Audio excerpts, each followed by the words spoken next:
So I'd like to call this meeting of the Kingman City Council to order on Tuesday, February 16th, 2021 at 5 p.m. This is a regular meeting. Could we have a roll call, please? Mayor Miles. Present. Vice Mayor Watkins. Here. Councilmember Mello. Here. Councilmember Nelson. Here. Councilmember Samily. Here. Councilmember Staley. Present. Councilmember Walker. Here. We have a quorum. Thank you. Could we please stand and for the invocation, which will be given by Pastor Tony Henry of the Kingman Nazarene Church, and remain standing for the Pledge of Allegiance. Thank you for inviting me to pray tonight. It's a privilege and an honor. So let's bow our heads and pray together. Heavenly Father, we thank you for your presence here among us tonight. And we thank you for this wonderful country that we have to live in and for the opportunities that you give each one of us to be a light in this crazy world. Father, we thank you for this community that we are blessed to be a part of. We thank you for our mayor, our city council members, and others involved in this meeting tonight who are willing to give of their time and their expertise to help lead this community, that our families and our friends, where we live, where we work, and where we play. Father, help them to have a heart for the city. Give them a wisdom and a discernment. Guide them and protect them, and remind them that you have not only called them to be leaders, to be our city leaders, but to be servants to the people. May their discussions and their decisions bring you glory, but also be very beneficial for our community as a whole. Father, we ask you to be with those who are hurting or struggling or experiencing difficulties this time. You know all of their needs. Help our community to be a source of hope in them finding healing and direction. Father, we ask you to be with our first responders and our healthcare workers. Keep them safe as they work faithfully to keep our city healthy and safe.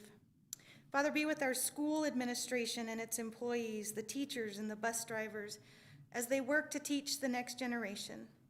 Give them all that they need: health, patience, creativity, and a deep love for our little ones. Be with our local businesses, the owners and their employees. May they be blessed and be allowed to prosper in this uncertain economy. Be with our churches and our nonprofits as they reach out and do their unique work in our community. When we come together and work together, we are a better community. May we all be guided by your spirit of fairness, justice, and love. And Father, we thank you again for this time. It's in your wonderful name of Jesus that I pray. Amen. Thank you, Father. Amen. Please join me in the Pledge of Allegiance to our nation's flag. I pledge allegiance to the flag of the United States of America and to the republic for which it stands, one nation, under God, indivisible, with liberty and justice for all.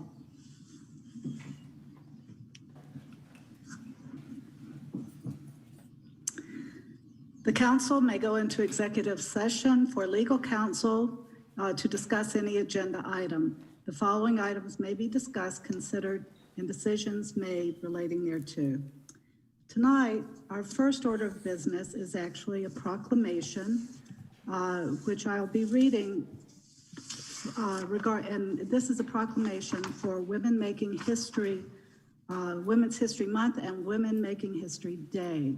And I don't think we have anyone there to receive this tonight in person, but we're going to send this to them, and we appreciate all that they do to celebrate women.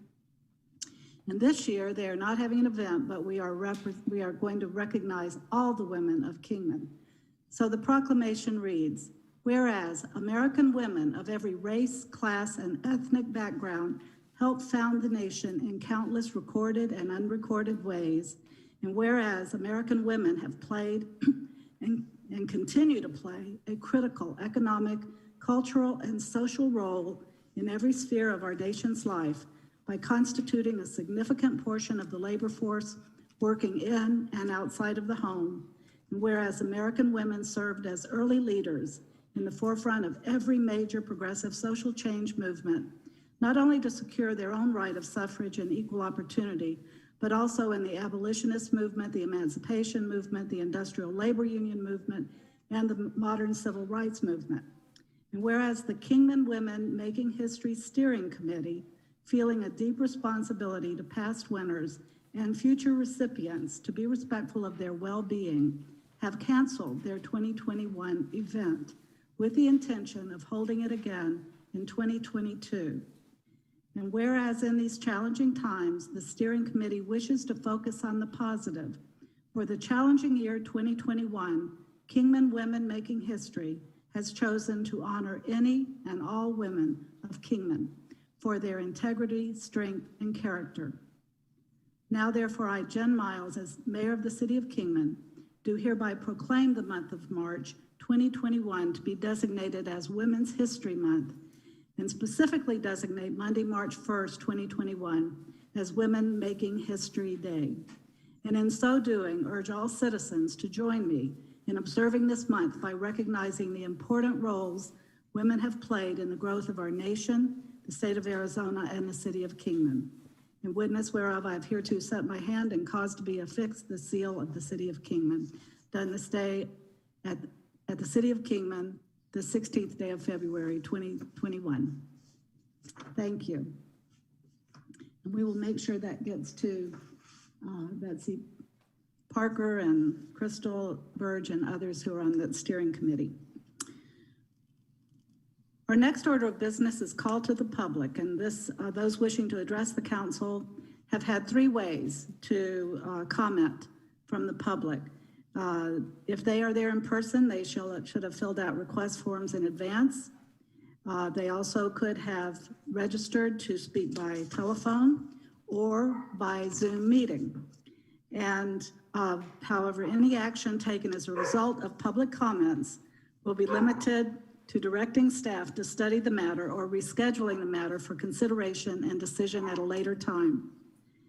And comments from the public are restricted to items not on the agenda with the exception of those on the consent agenda. There will be no comments allowed that advertise for a particular person or group, and they should be no longer than 3 minutes.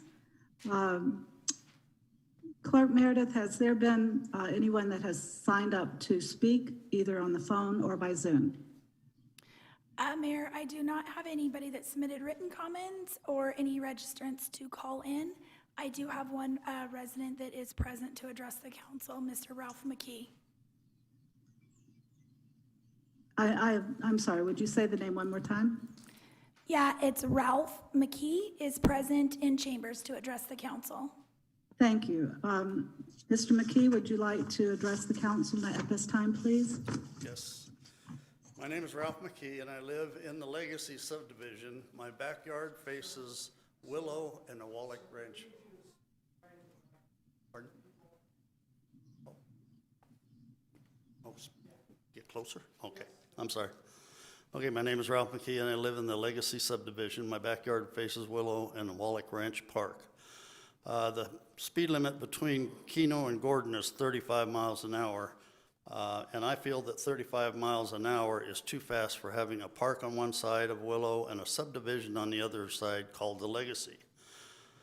A lot of people do not go 35 miles an hour on that stretch of road, and I see kids and adults trying to cross from the Legacy to the park and back to the Legacy all day long. It is very dangerous for them to do so when cars are going faster than 35 miles an hour. The 35 mile an hour was probably put in before the Legacy subdivision and probably before the park was put into the neighborhood. I feel for the safety of the adults, children, and drivers that the speed limit should be reduced. I feel it should be reduced to 25 miles an hour like it is in other areas. And it would be nice to see some crosswalks across Willow from Legacy to the park. And I feel that maybe they should make it a 4-way stop coming out of the park and on Willow and the Legacy Drive. But I just would greatly appreciate the council to look into this problem before we have a statistic on Willow by the park. Thank you. Thank you, Mr. McKee. Could, Manager Foggen, could we refer that to you for further study and consideration? It's on the list. Thank you.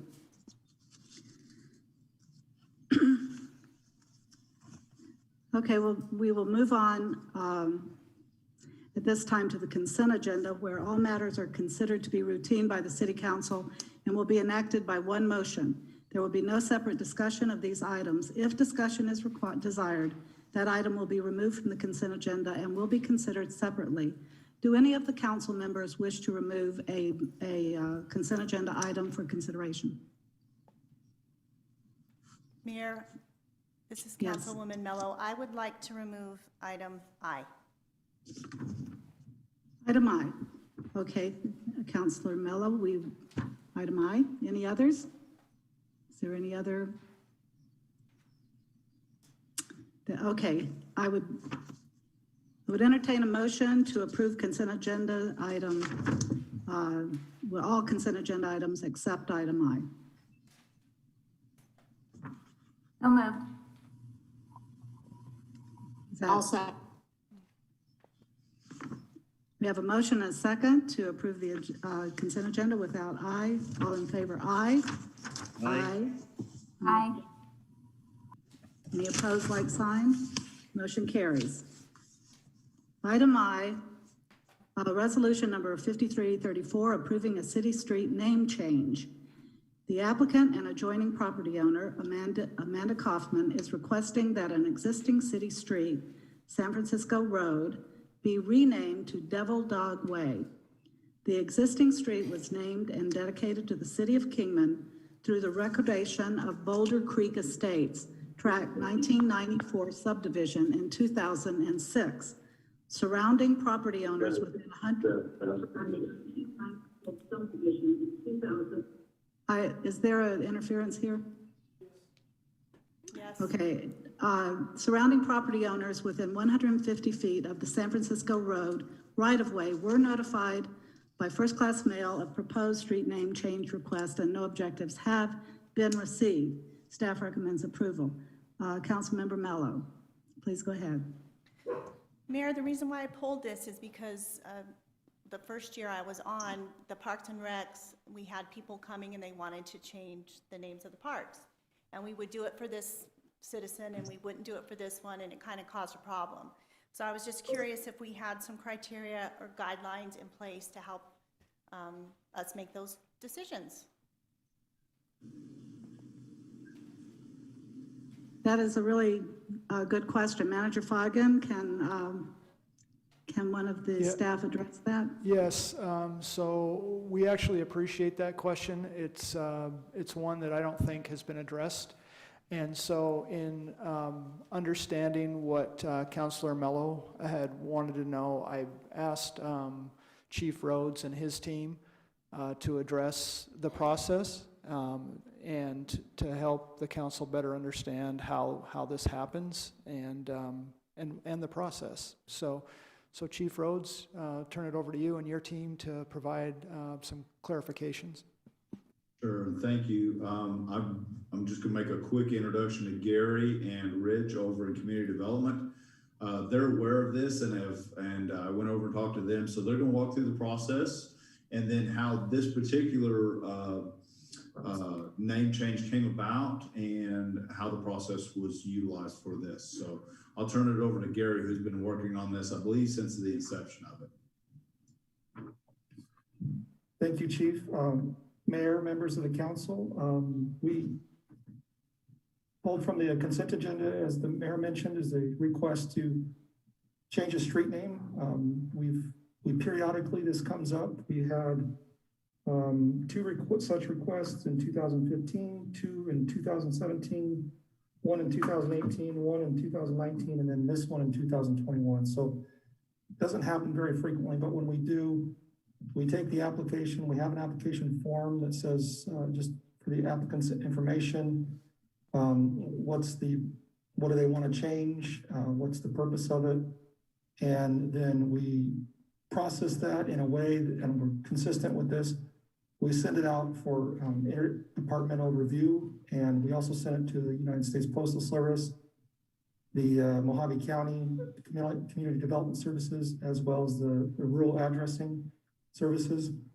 And we look for comment from them. And then based on their comments, we ask the applicant to revise or modify before we take it to council. And then if there's no conflicts with existing street names, there's no big issues that need to be identified, these are normally just passed as a resolution. And in this case, the applicant has requested San Francisco, what was it, road, San Francisco Road to be changed to, initially it was Devil Dog Trail, but based on feedback from our engineering department and looking at our streets and sidewalks standards, which dictates how streets can be named, we had the applicant modify their request to be Devil Dog Way instead of Trail, so that it matched our nomenclature for street names. With that, we didn't receive any objections, so that's kind of an overview of our process and how this one came about. My understanding, Devil Dog is, of course, a reference to the Marine Corps, a nickname, and so the applicant wished to have sort of a tribute to the Marine Corps in this little segment of street, which is San Francisco Road currently. But again, we don't process these very often, but we just go back and basically look at the past resolutions that were passed and go through our interdepartmental review process and agency process, and then bring it to you for consideration. Mayor, I wanted to let you know that we do have the applicant on via phone if anybody had any questions for them. Thank you. I don't have a question for the applicant, but I do have a question.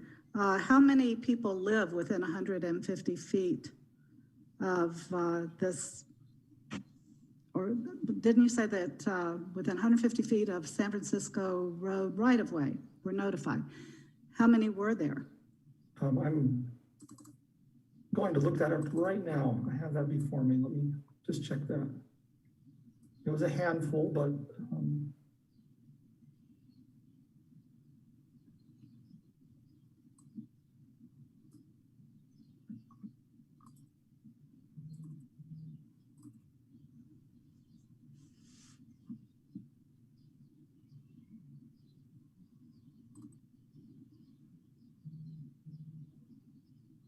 okay, Mayor, you don't see my screen. I can share it if you want, but I have a map showing the 150-foot buffer around San Francisco Road and which parcels were actually captured. And it appears that we had 1, 2, 3, 4, 5, 6, 7, 8 parcels captured, one of which was the applicant's. Okay, thank you.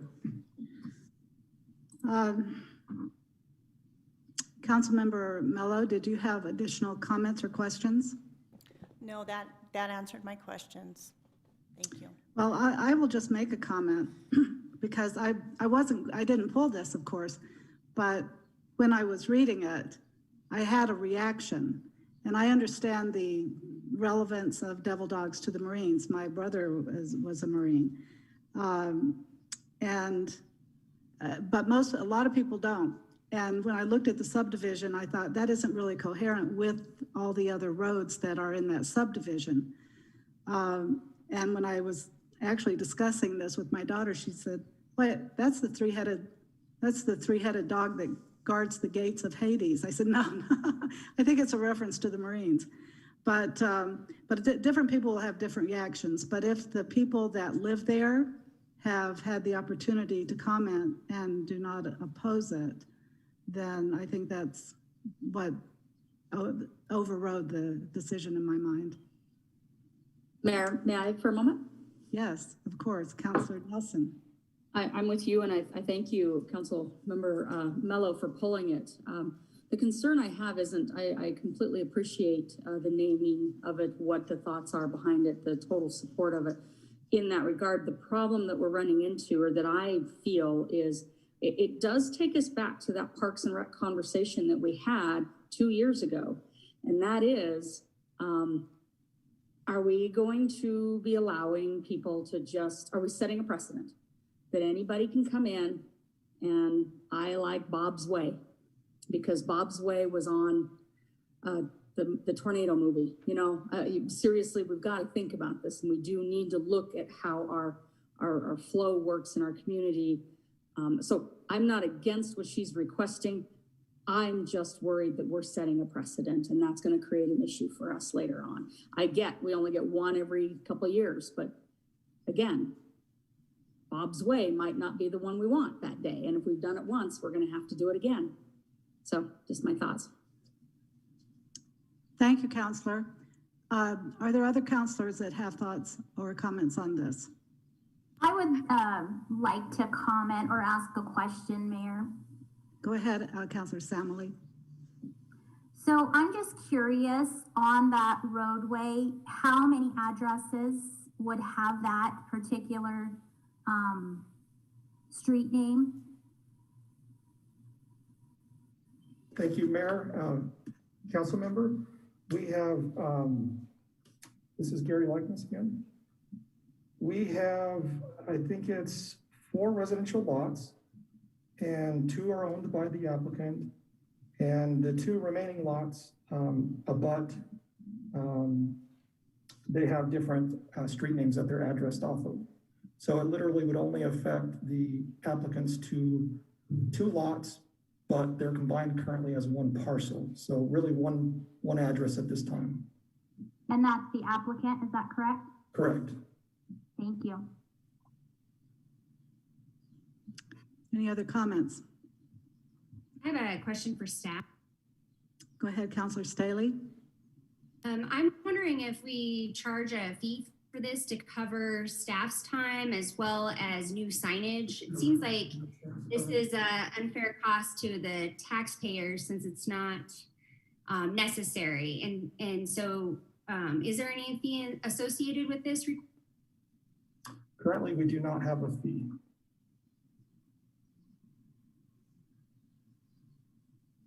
Manager Foggin, I'd like to see us look into changing that in the future. You know, as I said, this isn't a necessary expense to the city.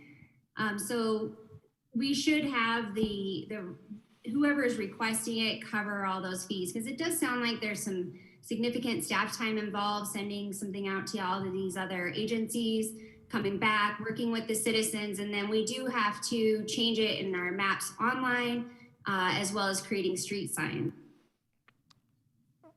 So it sounds, just through the discussion I'm hearing from the council, is we have an opportunity to sit down and talk about the process, the entire process, and see how we can improve it, which we will absolutely do. Thank you. Thank you, Manager Foggin. I agree, because I heard the process, and it's technically correct, but there are other considerations that I'm hearing that need to be integrated into this, and including the financial one. That's very important. Any other comments?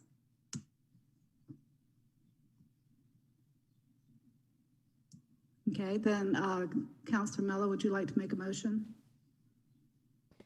I'd like to make a motion that we approve the name change of item A. I'll second that. Councilor Walker? That seconded that? Yeah. Mayor, can I jump in? This is Yes. Carl Cooper. Yes, sir. I think she said item A, and this would be item I, but I don't know if I misheard that. I'm just trying to clarify. You did, Okay. Mr. Cooper. I said item I. Oh, I apologize. Okay, we have a motion and a second to approve item I on the consent agenda. All in favor? Aye. Aye. Aye. Aye. Say aye. Aye. Opposed, like sign. Motion carries. We have no old business. New business, ordinance number 1920, the Kingman Municipal Airport and Industrial Park Advisory Commission. The city attorney's office was asked to draft ordinance 1920 to repeal the current Airport Advisory Commission and create the Kingman Municipal Airport and Industrial Park Advisory Commission. This was done to better coordinate industrial park development programs into a standing commission. Staff recommends approval. And Manager Foggen, is there someone that would present on this? I see Director Husband is here. Yes. So just as a little bit of background, as we developed the airport master plan, through that process, it became clear that with the FAA rules and the combination with the master plan, that the airport commission that was established back in 2018 was actually missing a piece of requirements to help develop policy standards for the airport as a whole.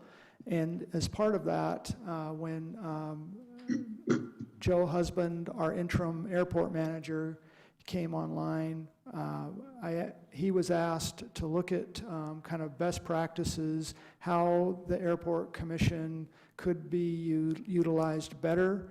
And so through that process, Joe has, I think, come up with a terrific way to have the airport commission actually incorporate the industrial park that surrounds it, which is unique to our airport, no doubt about that. And so I've asked him just to speak on that and share with you kind of where the committee, our commission, is headed. Joe? Thank you, Manager Fogg, and also members of the council and Mayor. Thank you for the opportunity to speak to you tonight. This, actually the process we started was when we initially met with the various city departments and the commission back in October, and we sort of discussed the master plan and opportunities for consistency. So the reason I think that it's a good approach is kind of severalfold. One is, of course, we share the same geographical location, the airport and the industrial park. The sign as you enter the airport mentions Kingman Municipal Airport Industrial Park. We think there's a lot of actually synergy, as well as a long history. And I don't mean, we did own the property, it was released from federal obligation, and then we sold it to the various owners that are out there right now. And we still have a couple of parcels in it, but I think there's a lot of things that are still connected between the airport and the industrial park. That, in combination with the fact that our master plan and our current EA process is proposing to release another 1,800 acres from federal obligation. I think it's a wise move to have the commission that provides advice and advisory counsel to the council to also look at those items that are particular to our industrial park and also the new industrial park. That coupled with the fact that the whole reason, or the primary reason for the release of the land from federal obligation is so we can lease and or sell that property. And that actually lends itself to the history, or excuse me, to the future of the airport. Those revenues that are derived from the new federal land release land obligation release are the same funds that will basically support and develop the airport for many years to come. So, a combination of these reasons, as well as the fact that I think there's also some value with trying to develop some consistency amongst the commissions, the various commissions with the city of Kingman. I think we were able to do a little bit of that in this redevelopment as well. Those are the primary reasons that I think it's wise to consider the development of one commission providing advisory counsel to the Common Council that incorporates all of the geography out here, the airport and the industrial park. So I'd be happy to answer any questions that the mayor or any of the councilors may have. Thank you so much. Are there questions from the council? Mayor, I have one quick question. Please go ahead, Councilor Nelson. Thank you. I just, you did a great job explaining that. I want to just make sure that it's clarified and understood that this is going to incorporate both sides of our park out there. It's going to be our pilots and it's going to be our industrial park. And it's going to be, I just really want to make sure that that's stressed to our citizens that it's both sides of the field this time and not just one side. Is that correct?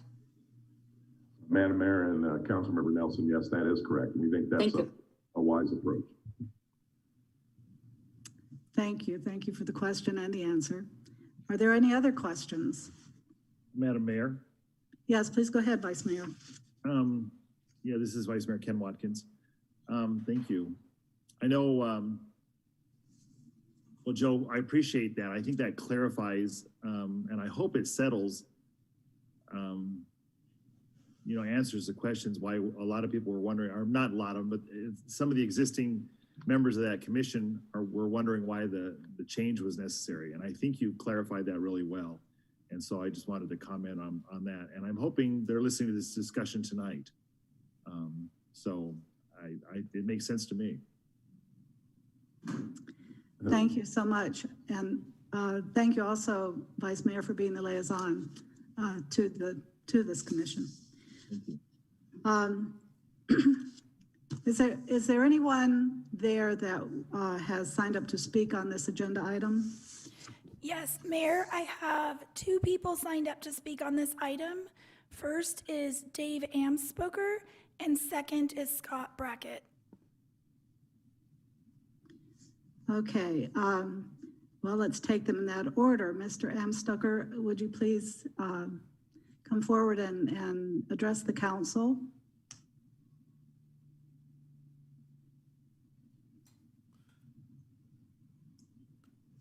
Good evening, Madam Mayor, Vice Mayor, and City Council members.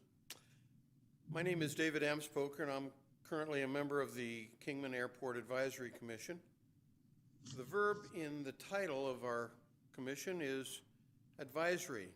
It is our job, as I understand it, to advise the City Council and in Ordinance 1864, Division 6, subsection 2-158.53, the instructions that we were given was in items C, D, E, and F, the commission is to report to the City Council. It's unfortunate that we've only had one opportunity to do that, and I believe our current chairman, Scott Brackett, was invited to speak with members of the council and city staff outside the airport general manager. I was not invited, otherwise I would have been glad to attend. So the needs of the airport from the commission's observation are considerably different than the needs of the industrial park. We were thinking that the industrial park would be better suited to be within the confines of economic development. Last month, the council wisely, I should add very wisely, moved the airport from the Economic Development Department to Public Works. In so doing, we can share some equipment as needed, and we thought that was a very wise move. The commission would like the airport to be remain a commission for the airport, much like CART has its own commission. The airport is valued at around $100 million, and CART has its own commission. Is the airport less valuable? The city spent about $500,000 to regain control of the airport from the Kingman Airport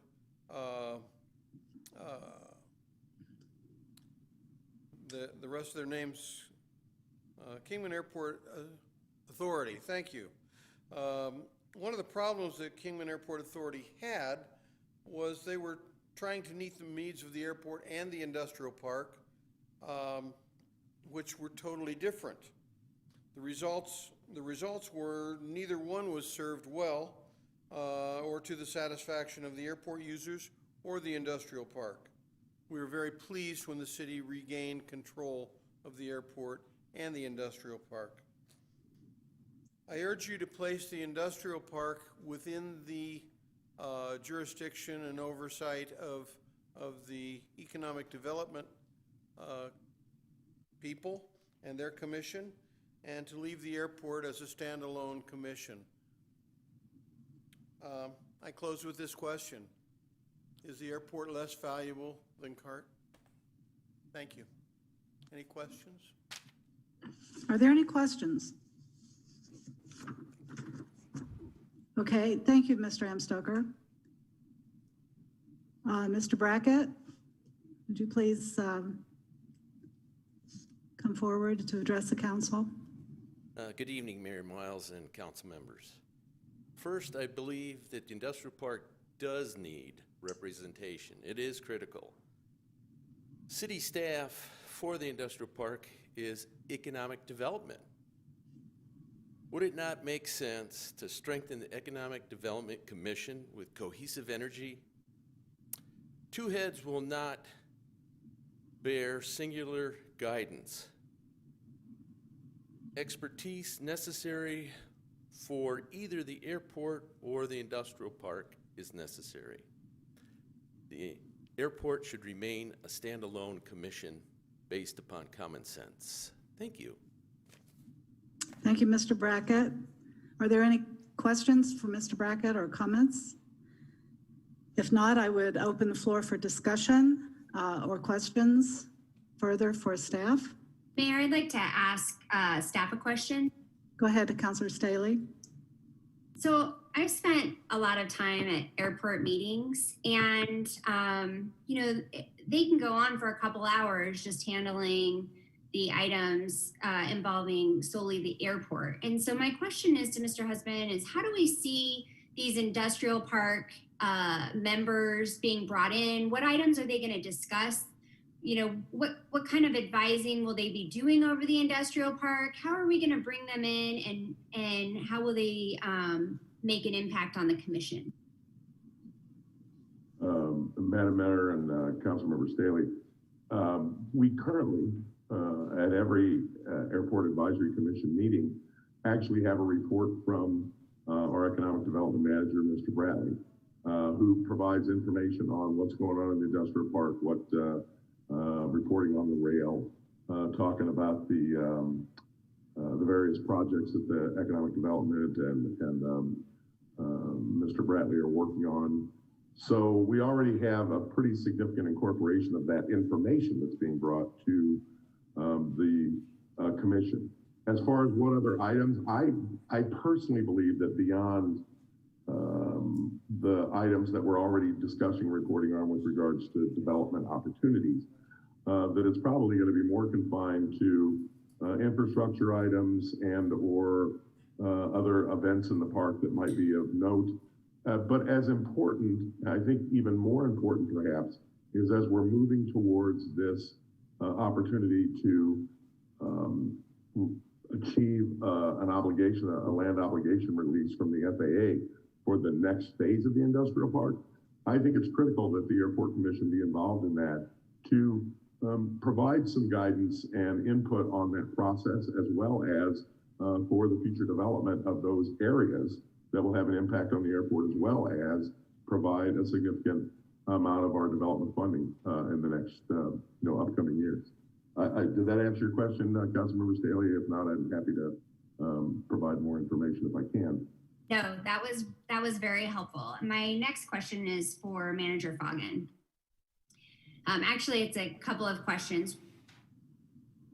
Will this commission be reviewing land sales and voting on them? Will they be helping us put together some of the design standards that we talked about for the phase 2?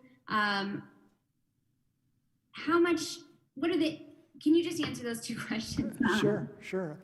I appreciate that question, actually. So I don't know that it would be as much reviewing land sales, but it would certainly be reviewing leasing and leasing options on property. And they certainly would be asked to look at design concepts as we look at developing that additional 1,800 acres. In developing 1,800 acres, as Joe said, it has a pretty substantial effect on the airport within, obviously inside the chain link fence that we refer to as the airport. But having a commission that's able to look holistically at how industry and layout affects the airport, again, I'll just move back to the idea of the master plan, the airport master plan that takes into effect basically the next 10 to 20 years, acknowledges the impact of the industrial property and its effect on the airport itself. And as Joe said,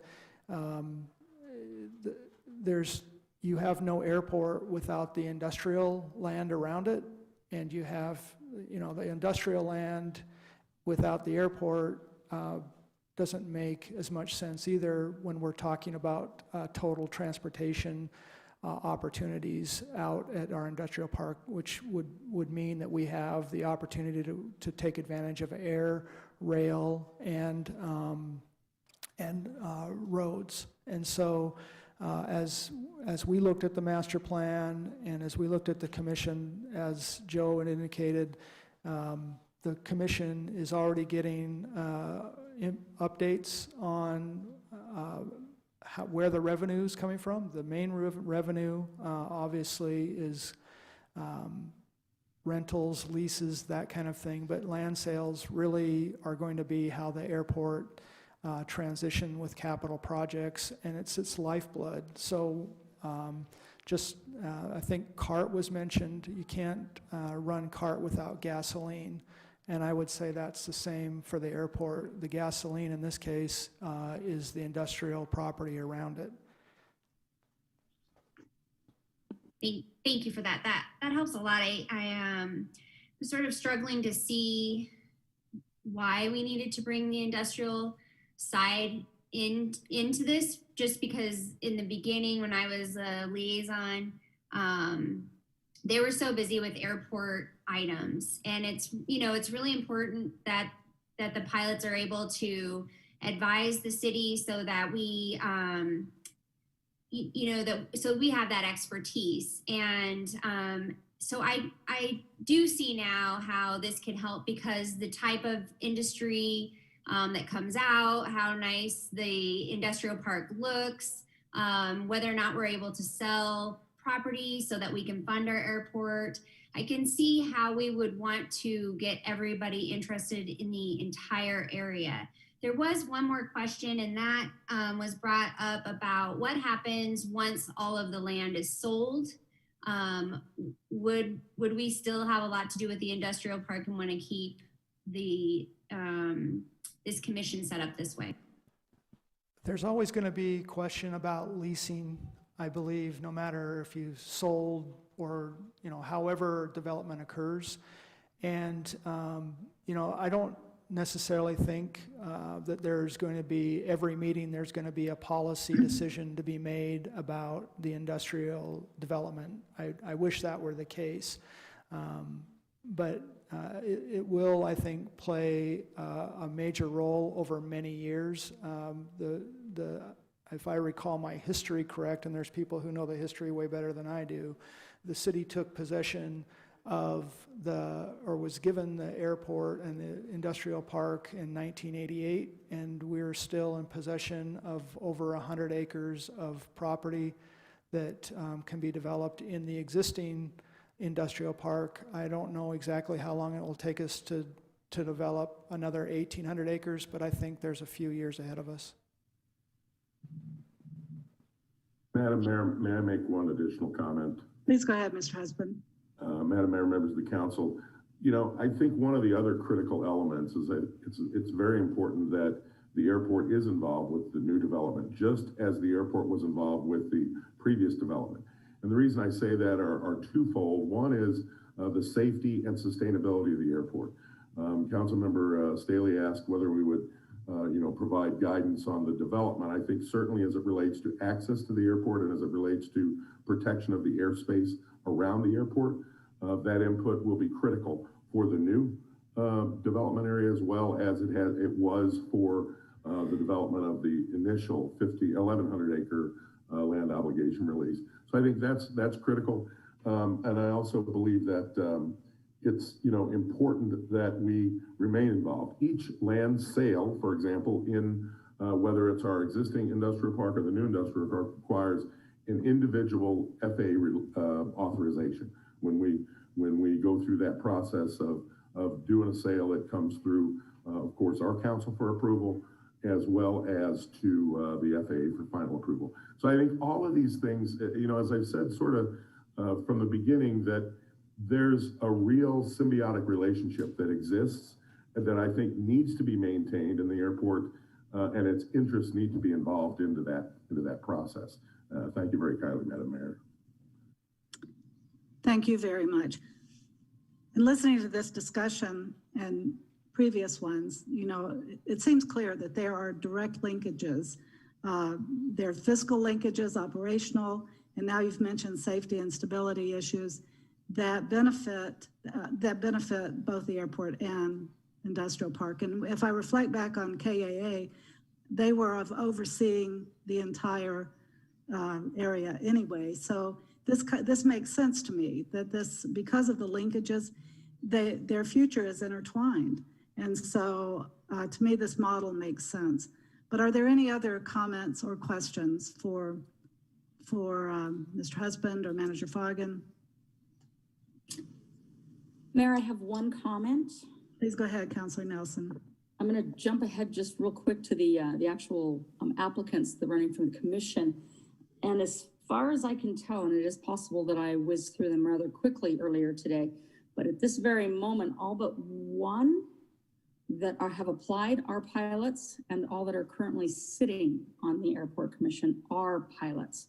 So where that discussion comes in that the pilots would lose a say in anything, I don't necessarily see that that's a fair statement. Thank you. Okay, then I will now entertain a motion to address ordinance number 1920. The I move Kingman. that we adopt ordinance number 1920. Thank you, Vice Mayor. I second. Thank you, Councilor Nelson. We have a motion to adopt ordinance number 1920, Kingman Municipal Airport Industrial Park Advisory Commission. All in favor, say aye.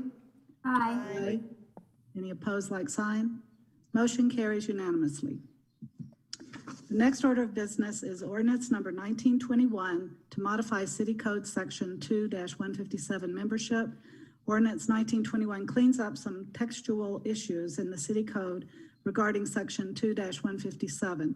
This section discusses items related to memberships on city boards and commissions.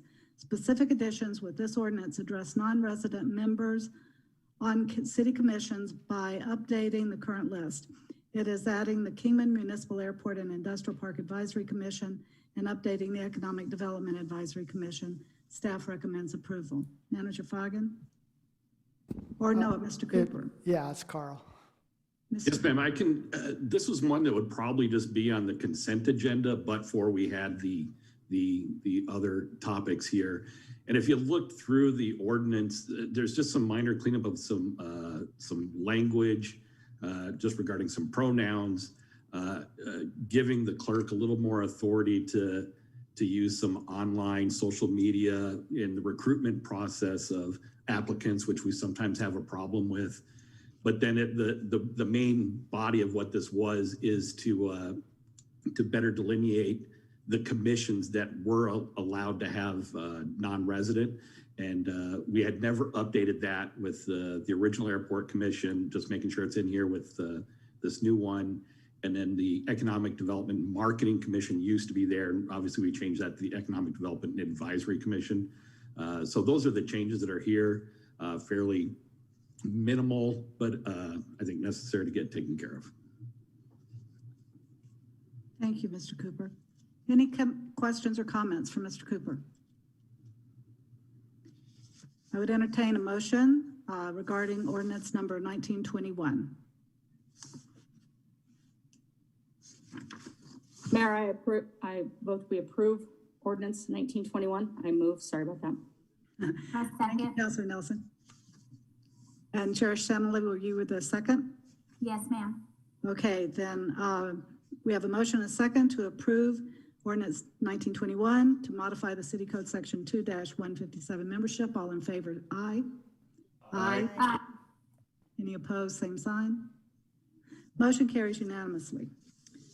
Item C, appointments to the Kingman Municipal Airport and Industrial Park Advisory Commission. Currently, there are 4 vacancies on the newly created Airport and Industrial Park Advisory Commission and 7 eligible applicants for council's consideration. The eligible applicants are John Stutzman, Paul Gaines, Stuart Lane, Fred Farschler, Henry Gutierrez, John Lewis, and James Lorimer. Staff recommends John Stutzman, Paul Gaines, Henry Gutierrez, and James Lorimer be appointed. These recommended applicants provide for a balanced commission with appropriate experience, expertise, and diversity. The recommended candidates also meet residency and registered voter requirements. Staff recommends appointment of John Stutzman, Paul Gaines, Henry Gutierrez, and James Lorimer. Are any of the applicants in the chamber, or do they have they submitted comments for the council? Mayor Miles, I have a written statement to share for Paul Gaines. Thank you. Please go ahead. My name is Paul Gaines. I hope all of you have read my application for the Airport Commission. I am very grateful that the city is offering the opportunity for citizens and stakeholders to serve on this commission. In particular, this means a lot to those whose livelihood is the aviation business. I currently employ 4 Kingman residents whom I have personally trained to be skilled composite aircraft technicians. My company, Alpha Zulu Composites, received FAA repair station certification status last year.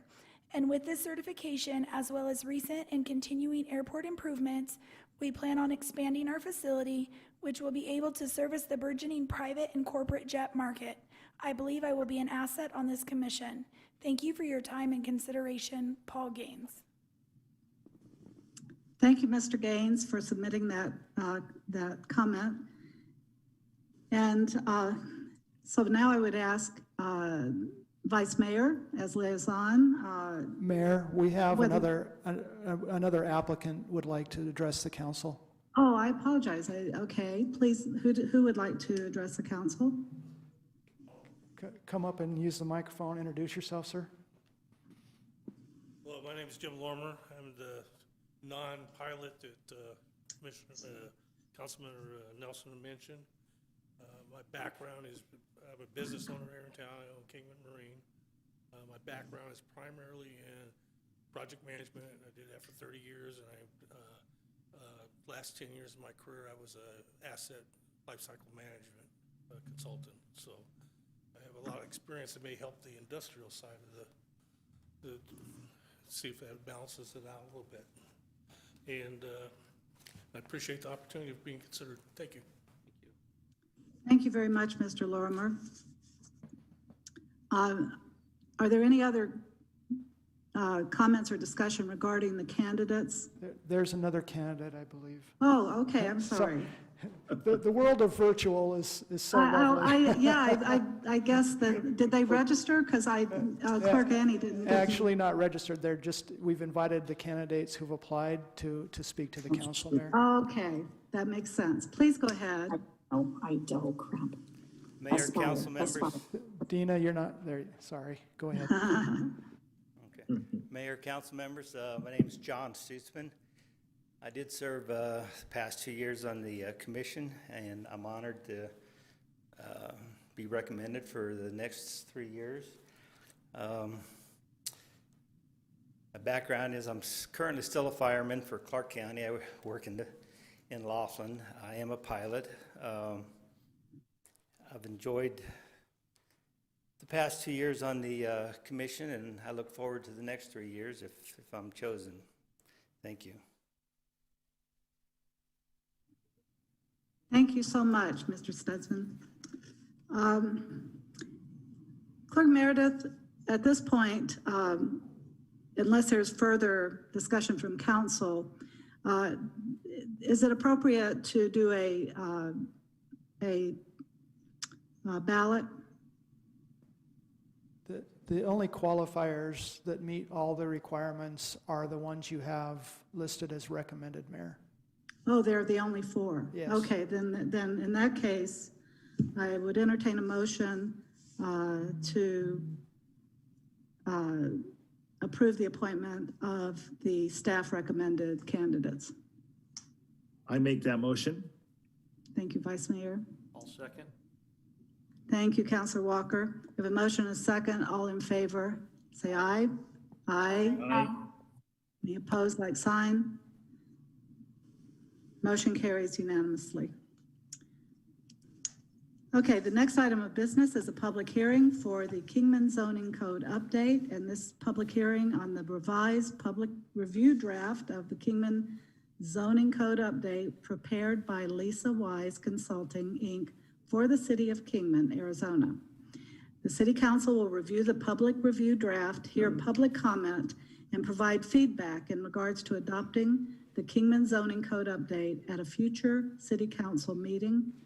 On January 12th, 2021, the Planning and Zoning Commission voted 5-0 to recommend approval of the revised public review draft of the zoning code update with a minor modification to allow billboards by conditional use permit on city-owned property zoned RO, located within the I-40 sign corridor. No action is required. Manager Foggin, did you want to provide any further information before I call this public hearing? So I think that Rich is prepared to walk you through kind of how we've gotten here before you actually turn it over to the public hearing piece. Perfect. And I think there's as I recall, we have a consultant also on the line. Thank you. Good evening, Madam Mayor, members of the council. I am actually going to turn things over to Roger Eastman. He's our consultant with Lisa Weiss Consulting, as well as Carl Eberhard, our architect. Roger will be giving a presentation on the zoning code update process, as well as providing a summary of the proposed code and the changes to the current zoning ordinance. And then Carl will provide details on the historic or heritage preservation aspects of the code. Mayor, Council, this is Roger Eastman, Director with Lisa Weiss Consulting. Just confirming you can hear me? Yes. Great, thank you. It's a pleasure to be with you all this evening. And I'm looking forward to sharing my screen so that I can guide you through a high-level overview of the zoning code. Just as an aside, it's been an absolute pleasure working with your staff over the past, Rich, 18 months, I guess. And we've reached the stage now where we've worked through the public process and are pleased to present the public hearing draft to the City Council this evening. So what I would like to do is just give you a little bit of background. It's been a while since we last talked to the council. Briefly introduce ourselves as Lisa Weiss Consulting Incorporated with Carl Eberhard, assisting with the historic preservation portion of the work. We'll introduce the zoning ordinance update, some of the work that's occurred to date, and then give you a high-level overview of the public review draft of the zoning code. Talk a little bit about next steps, and then because this is a public hearing, obviously we'll hear from members of the public, and Carl and I are here to answer any questions from the council.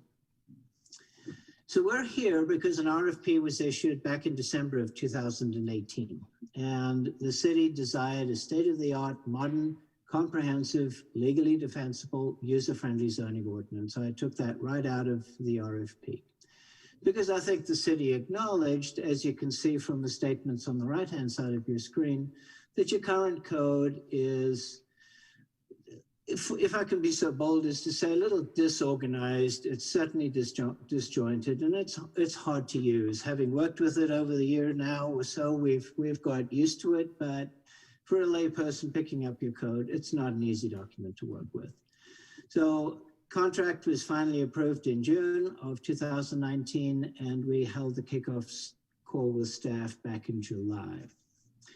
Lisa Weiss Consulting is a small firm based in California. Lisa Weiss is the principal with her husband, Henry, as a co-principal. Our primary work is as code writers. Many of our staff are administrators and users of zoning codes. I have a 25-year career in Arizona as a public planner.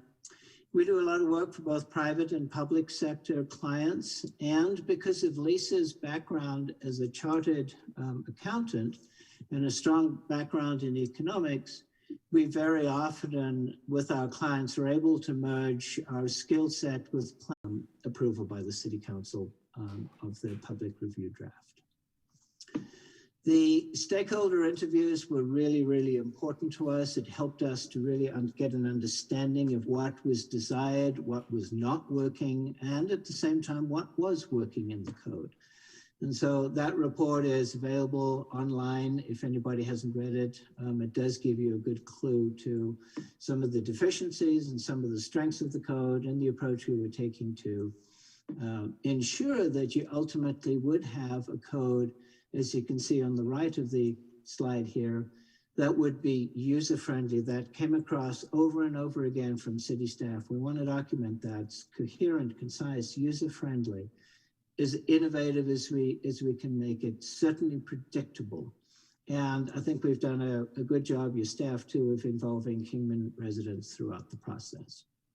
So let's take a moment and we will give you a high-level overview of the public review draft. And I want to start with the table of contents, because you can see on the left the table of contents of your current code. It's organized at the section level, and everything just flows in a numerical manner from the top down to the bottom. There's no logical organization to the table of contents. Zones are muddled up with development standards. Procedures are in various places throughout the table of contents. So modern codes are built in a very different way, where you would establish different hierarchies within the code. So we established a simple title, division, and section hierarchy, where the title would be Title I, title, purpose, and jurisdiction. Then you'd have divisions like title, legislative authority, effective date, and so on. And this is consistent throughout the code for each of these 6 titles and the appendices. This is very typical of any modern zoning code these days, where you've got these major titles and then you break them down into separate sections. Now, this is the format we'll use to run through these different titles. The first one is really the boring one, but it's important because it establishes the title of the code, talks about the zoning map, the legislative intent and purpose, the authority that the city has to enact a zoning ordinance under state statute, and then establishes an effective date. Title II is the administration and procedure section. So all procedures are in one place. And they're organized in a way that makes it easy for anybody to look through the table of contents and go, oh, I need a conditional use permit. I'm going to go to Division 240 to see what I need to do to file for a conditional use permit application. If I need a variance, I know I'd go to Division 270 and so on. And so what we tried to do was organize the code, and you'll see this consistently from one title to the other. There's always a purpose statement. We establish who in this title will administer the code. So we define the roles of the Planning Commission, the City Council, the Planning Director, and so on. Establish the Board of Adjustment or point to the Board of Adjustment. All the common procedures for noticing, for filing an application are all in one place. And then we establish the different permits and approvals for links to the building permit, to site plan reviews, sign plans and how they get processed, and so on. We also, wherever possible, included a graphic that summarized the general approval process. This one is for a conditional use permit. And you'll see these also for the zone change process. At this point, I'm going to hand off to Carl, and Carl is going to guide you through section 240.080, the heritage preservation procedures, which are included in Title II. So with that, Carl. Good evening, everybody. It'll take me a minute here to get myself organized. So again, you'll see that the beginning of the presentation here is the index for the heritage preservation chapter. You might notice that there's a proposed name change from historic to heritage. The purpose of that is really to accentuate that the resources the community have are not necessarily buildings. That can be archaeological resources, that can be signs, there's a lot of different things. And the term heritage tends to include more of them. You'll see that the organization has basically three parts: the designation of overlay zones, the development of property within overlay zones, and then cultural resources. So Roger, if you wouldn't mind changing slides. So this next slide is a process chart, as Roger mentioned. You look at the columns. The first column is basically a fairly typical overlay district. That's actually what your code requires now. What we've added is some clarity on how to expand districts and also how to do the landmark properties, which we'll get back to in just a minute. And this is basically a way to make so that you can recognize historic properties more quickly in your community. Roger, if you want to switch to the next one, please. So the next slide is, basically the three parts of the update. We've created the landmarks overlay district. We've established the district boundary for Kingman, and we've created guidelines for that district. So again, this is the idea that rather than creating a specific district, we've basically created, next slide, Roger, we've basically created an empty zone that is waiting for anybody who wants to put their property in the district, or if the city wants to put theirs in there. This is a nice strategy for you as a city. It avoids 207 issues, the original 207, not the most recent one. It allows you to expand your historic district, and you can recognize any property within the city. This has been a really good tool up in Flagstaff. They have 62 acres that they've put in the landmarks district so far. So it might be something you'd be interested in, but we've got it in the code. So Roger, next slide, please. There it is.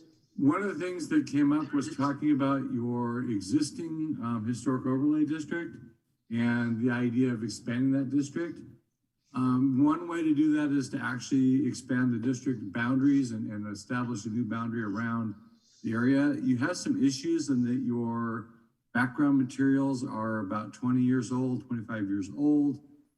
It became somewhat of a challenge to do that. So working with your staff, we decided to let the Landmarks Overlay District carry the burden for that task right now. But as a future project, we could definitely work on expanding that district. A couple of things we need to do is really have some property owner input and find a champion in the downtown area. Next slide, please, Roger.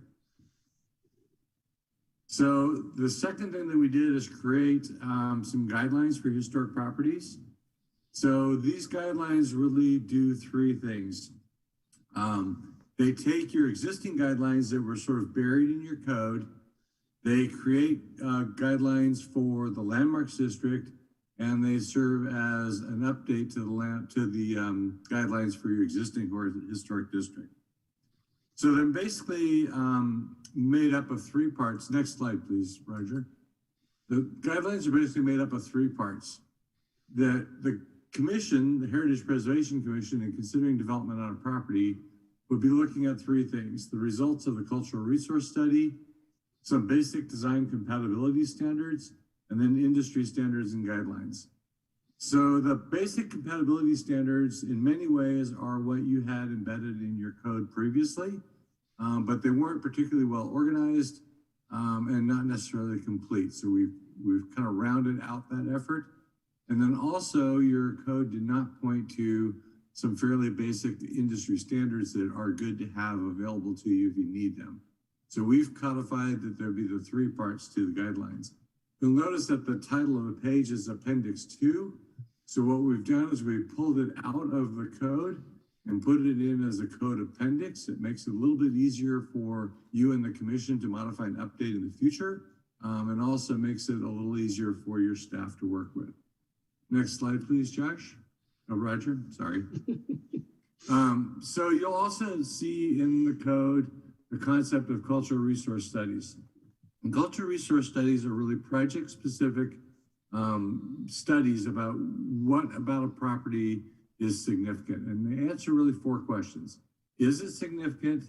Does it have integrity? Does the work proposed negatively impact the resource? And how can those impacts be mitigated? So next slide, please, Roger. So what these do is they allow for you as decision makers and your commissions to make informed decisions. You'll have knowledge about the property so that you can decide if that's an appropriate decision for the city of Kingman or not. The way that we've constructed this, working with your staffs, is these would only be required for properties within the overlay districts, and they would be prepared by professionals and accepted by your Heritage Preservation Commission. Last slide, Roger. So one of the things that's important about cultural resource studies, if you've encountered them before, they can become quite cumbersome if they're not done properly. So one of the things that we've done is we've prepared a tiered system or scaled system for them. So there are various levels of review depending on the risk that the project might have. Some projects are no risk or very easily determined that, and your historic preservation officer can make that determination. And then you have increasing levels of review and consideration depending on the importance of the property. So for example, if you were wanting to repaint the train downtown and you're doing it with some historic materials, pretty easy going, not a problem to do, that would probably have no review whatsoever. But if you wanted to bulldoze the hotel, yeah, we're gonna look at that a little bit more closely. So that's a nutshell elevator speech on the Heritage Preservation chapter. If there's any questions at the end or at a later time, I'd be glad to answer them for you. And with that, I will let Roger continue with Title II. Thank you, Carl. So Title II continues then. Title II continues then with the provisions for amendments to the zoning code and the zoning map, non-conforming provisions and variances. Much of this comes from your existing code, just cleaned up and reorganized, put into the format of the document. Similarly for the appeals and enforcement provisions.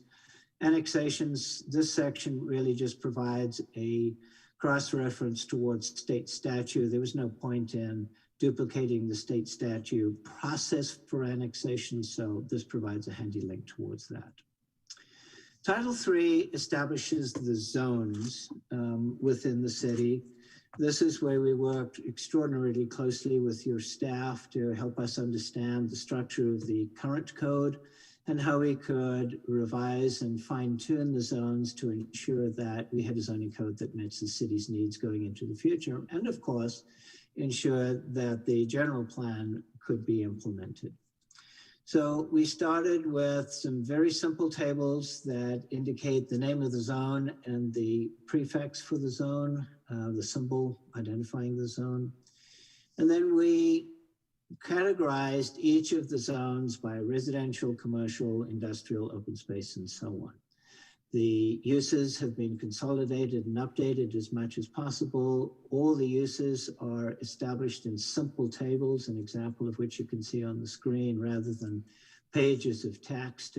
This very clearly allows you to see what use within which group requires what approval process, whether it's a conditional use permit or permitted or not allowed. For the commercial zones, similar organization where we've relied on tables for the allowed uses and the development standards. And one of the things that we did was consolidate uses as much as possible. This is a best practice for zoning code. So you can see I highlighted general retail business. And the intent here is instead of listing different types of retail stores, you just consolidate them into one general category, general retail, general services, and then in the definitions, explain what that means. So this means that as uses change over time, you don't have to come in and update your code, because when you think about it, you know, we no longer have a video store, but video stores were very often listed in use tables. We also added Transect Zones. You may recall Sylvia Schaffer some years ago gave you an overview of form-based codes. I talked about form-based codes over a year ago too. And the idea was to allow for the continued use of downtown as a walkable, pedestrian-oriented area. And so we've built very simple form-based form standards for the downtown area, as you can see mapped here. And the intent is to promote the pedestrian-friendly and walkable character of downtown. The only real change in terms of uses is that we preclude now some of the uses that are currently allowed in the base zones, the C2 zone, for example, or C3 zone, because they are automobile in nature. And the idea is we're promoting pedestrian uses. So for example, equipment rental yards or automobile vehicle sales and service would no longer be allowed in the downtown. Given that your lot sizes are so small, it's highly unlikely that anybody would want to establish such a use. I'll talk a little bit about some of the form standards coming up. Then we looked at your overlay zones, and you have currently 3 different design review overlay zones. We consolidated that into the Kingman Design Review Overlay, the KDRO. And we updated your planned development zone procedures and provisions. Now, for example, the PDZ follows the zone change process, not a conditional use permit process as it does in the current code. That's consistent with state law. And as we've done for all of the other zones, consolidated the tables for uses and the development standards. And then we created a new section, a specific to uses section, where special standards for home occupations, manufactured homes, medical marijuana, animal keeping or whatever, all carefully coordinated in this one particular division. Title 4 is the supplemental standards. So this is where we would find the architectural design standards, building height standards, and so on. But a note about the architectural design standards. The Kingman Design Review Overlay actually applied to originally Bank Street, the Hualapai Mountain Road Area Plan, and the Hualapai Mountain Road Area Plan Overlay District. And we put all the standards into an Excel spreadsheet and found, as you can see in this simple representation, that many of the standards were consistent across all 3. That was the driver for let's consolidate this down into one simple Kingman Design Review Overlay. The new design standards for subdivisions was something that we heard through the stakeholder interviews that there was something that should be implemented into the code. We drafted standards to try and reduce the sense of monotony that some felt was prevalent in newer subdivisions. Going through the Planning and Zoning Commission process, it was very clear from members of the public who spoke that we'd gone too far. And so those standards have been scaled back now to provide opportunities for developers to voluntarily adjust the front setback. So for example, if you moved a building further forward on the front setback, you'd have to adjust the rear setback exactly the same amount. Also, the frontage standards for porches or stoops or other entry features, those elements may encroach into the front setback a certain limited amount by the depth of the frontage. The idea is to create opportunities for more interesting design without actually requiring the developer to comply. It's a voluntary application on their part. We updated the landscaping standards, again, worked closely with staff on this. Many of the standards are rolled forward, just reorganized and updated. We included a new site visibility triangle diagram in this section. And the rest of the code, for example, in the sign section on parking, will point towards the site visibility triangle in this section of the code. Outdoor lighting standards are also updated. We've introduced new lighting classes. While you do not have to be as cognizant of outdoor lighting concerns like Flagstaff or Coconino County does, there was certainly the idea of let's try and contain as much light on a site and not be as restrictive as elsewhere, because you do certainly enjoy a beautiful night sky in Kingman. Parking and loading, we did adjust some of the parking standards and provided some flexibility in that third bullet from the bottom, where the planning director or planning manager has the ability to approve parking adjustments for on-site shared parking, off-site parking, for mixed-use developments and so on. We updated the city's bicycle parking standards. The sign sections took a lot of work because we had to ensure that the sign code was consistent with the U.S. Supreme Court's decision in Reed v. Gilbert of 2015. Essentially, this means that all signs in the code and the code itself needs to be written in as content neutral a manner as possible. So as you can see on the top right illustration, rather than saying political sign or construction sign or grand opening sign for a temporary sign type, we need to define it based on what are called time, place, and manner provisions. That is to say, how long may the sign be up, where may it be placed, and how should the sign be described. So instead of a political sign, it would be a freestanding sign or a banner sign or some other terminology like that. So we comprehensively rewrote the sign standards, not only to ensure compliance with Reed, but also just to organize it in a way that made it easier to read the standards and apply the standards. So this is a typical page for an awning sign where the standards are presented in table format with new clear illustrations for each sign type.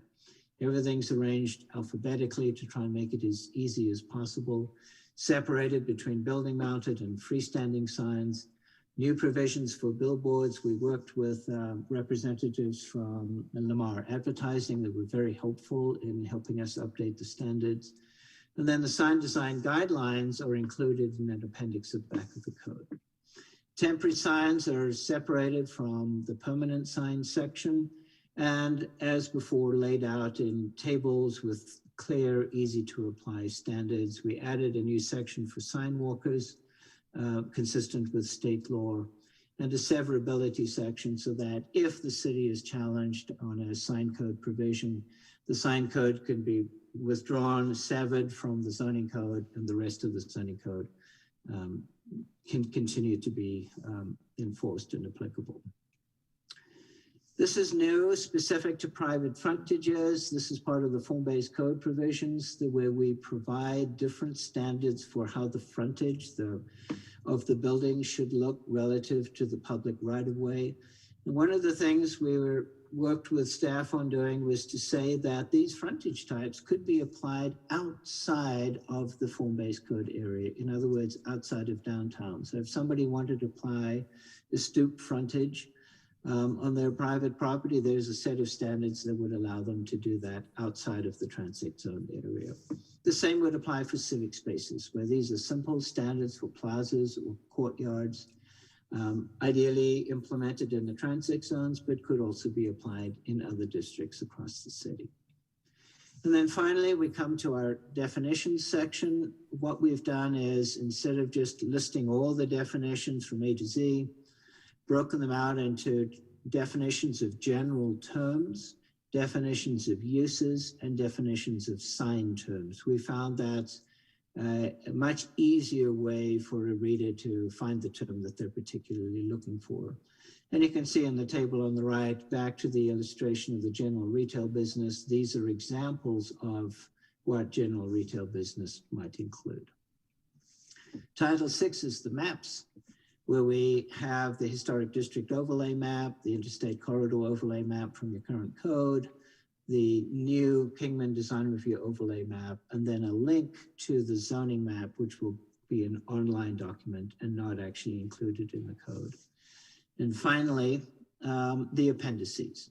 This is really backup information for the zoning code. Our recommendation to staff has been that the appendices not be adopted into the adopting ordinance for the zoning code, so that as the council updates the planning fee schedule, the new fees can be inserted into the back of the zoning code and the old ones removed without having to go through a text amendment process. And that would be true too for the landscape plant list, the sign design guidelines, and so on. So the schedule moving forward is that we have our public hearing with you this evening. And then at a time that I will hear from city staff, the city council will move through the adoption process.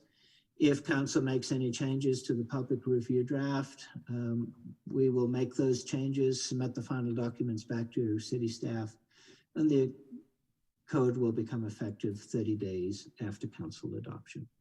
So Mayor, Council, I'm sorry it's taken a little longer than I'd originally anticipated, but Carl and I are here to answer any questions from you, and I thank you for your time and attention.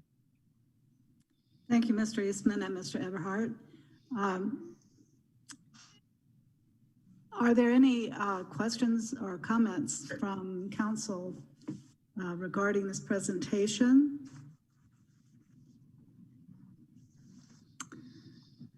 Well, it's a lot to absorb, and it sure is. And I really appreciate the time and effort that you and your firm have put into working with us, because I remember when this started and we met you, and it seems like a long time ago now, but it is coming to fruition. So thank you. Tonight, of course, we are prepared to, I'm going to call a public hearing to receive comments on the Kingman zoning code update. And I would ask that those that speak tonight try to limit your comments to 3 minutes. We've got a very long meeting tonight, and so would appreciate that.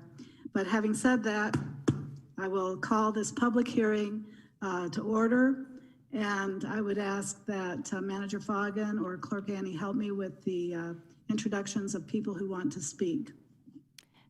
Mayor Miles, I do have one person that signed up that's present to speak, and that is JJ Tilley. JJ Tilley, okay, would you please come forward and address the council?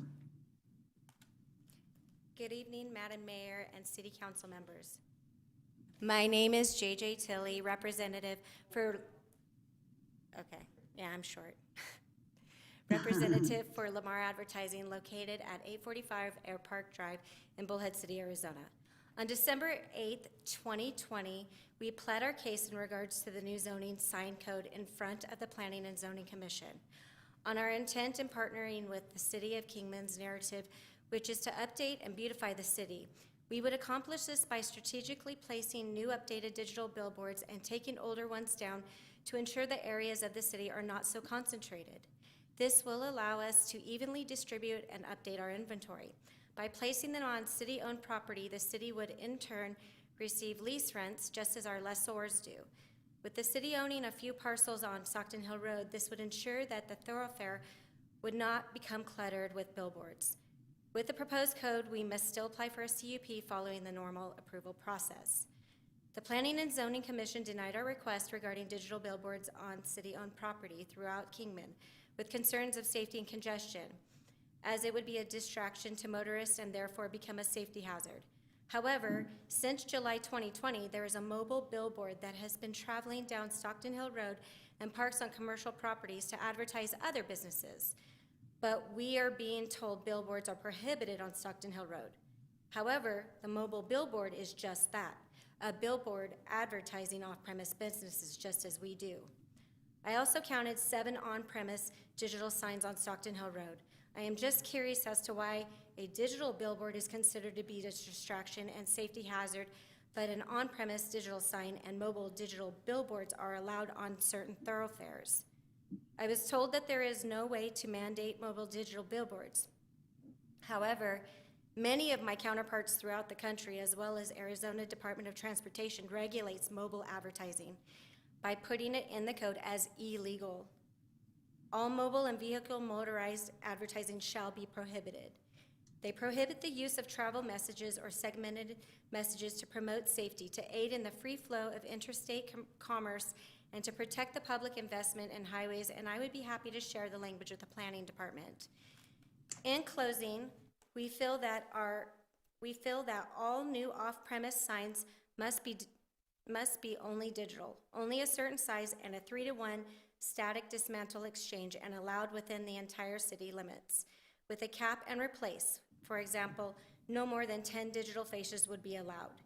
If that is not possible, we feel that it would be in the best interest of all involved that the sign codes state that the mobile billboards are only allowed on Andy Devine, Route 66, Highway 93, and I-40, just as billboards are, since the mobile digital billboard is just that, an off-premise billboard, as it advertises off-premise businesses. This will ensure the code is black and white and the industry is on the same level playing field. If that is not possible, we ask that the sign code be tabled altogether until we can have a face-to-face workshop with the industry leaders, as we feel that the code is not ready. My GM, Christina Butler, is here, and we can answer any questions you may have. Thank you for your time. Thank you very much, Ms. Tilley. Are there any questions or comments? Is there anyone else that is there to speak? Is there anyone else that wants to address the council? Okay, I will close this public hearing. And at this time, no action is required, but Manager Fogg and I feel sure that those comments will be taken into account as we move forward.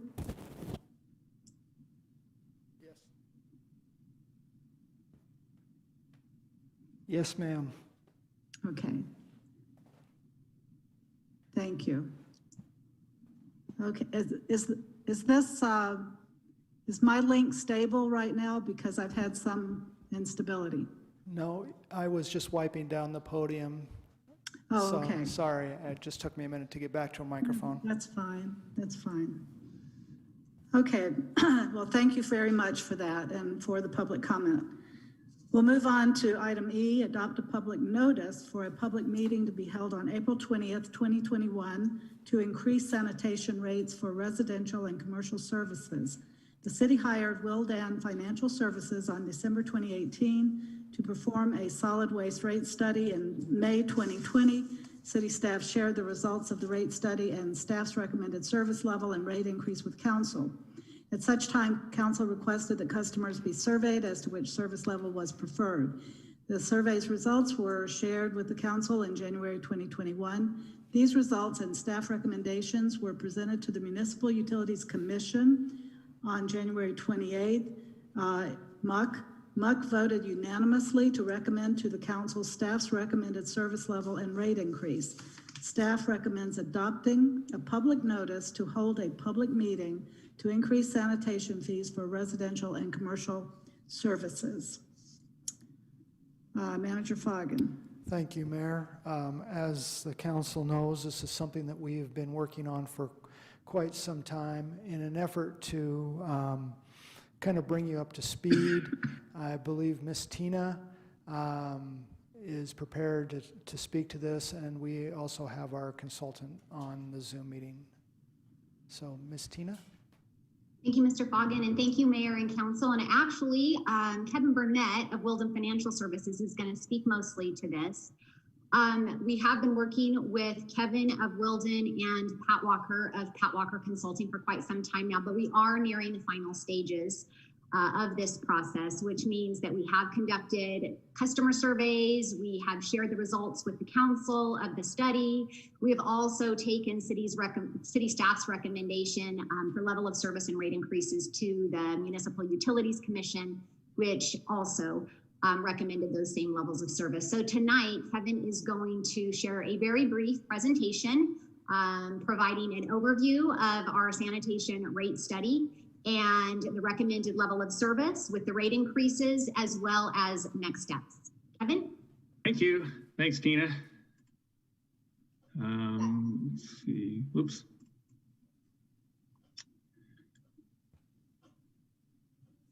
So hopefully my screen's being shared now. All right, perfect. All right, as Tina said, I'm Kevin Burnett. I worked very closely with Pat Walker along with city staff as we conducted this study. So I'll try not to take up too much of your time this evening and just kind of give you a background and overview of the study itself and what our findings were and what the recommendations are. So what we've got here is the current rate study process. So as Tina identified, we've been working very closely with the city to develop financial plans. That was our first step, to identify what the ongoing operations and maintenance needs were for the utility, what the vehicle replacement needs were, incorporated that into a financial plan so that we understood how much additional revenue was going to be needed in order to effectively manage the utility.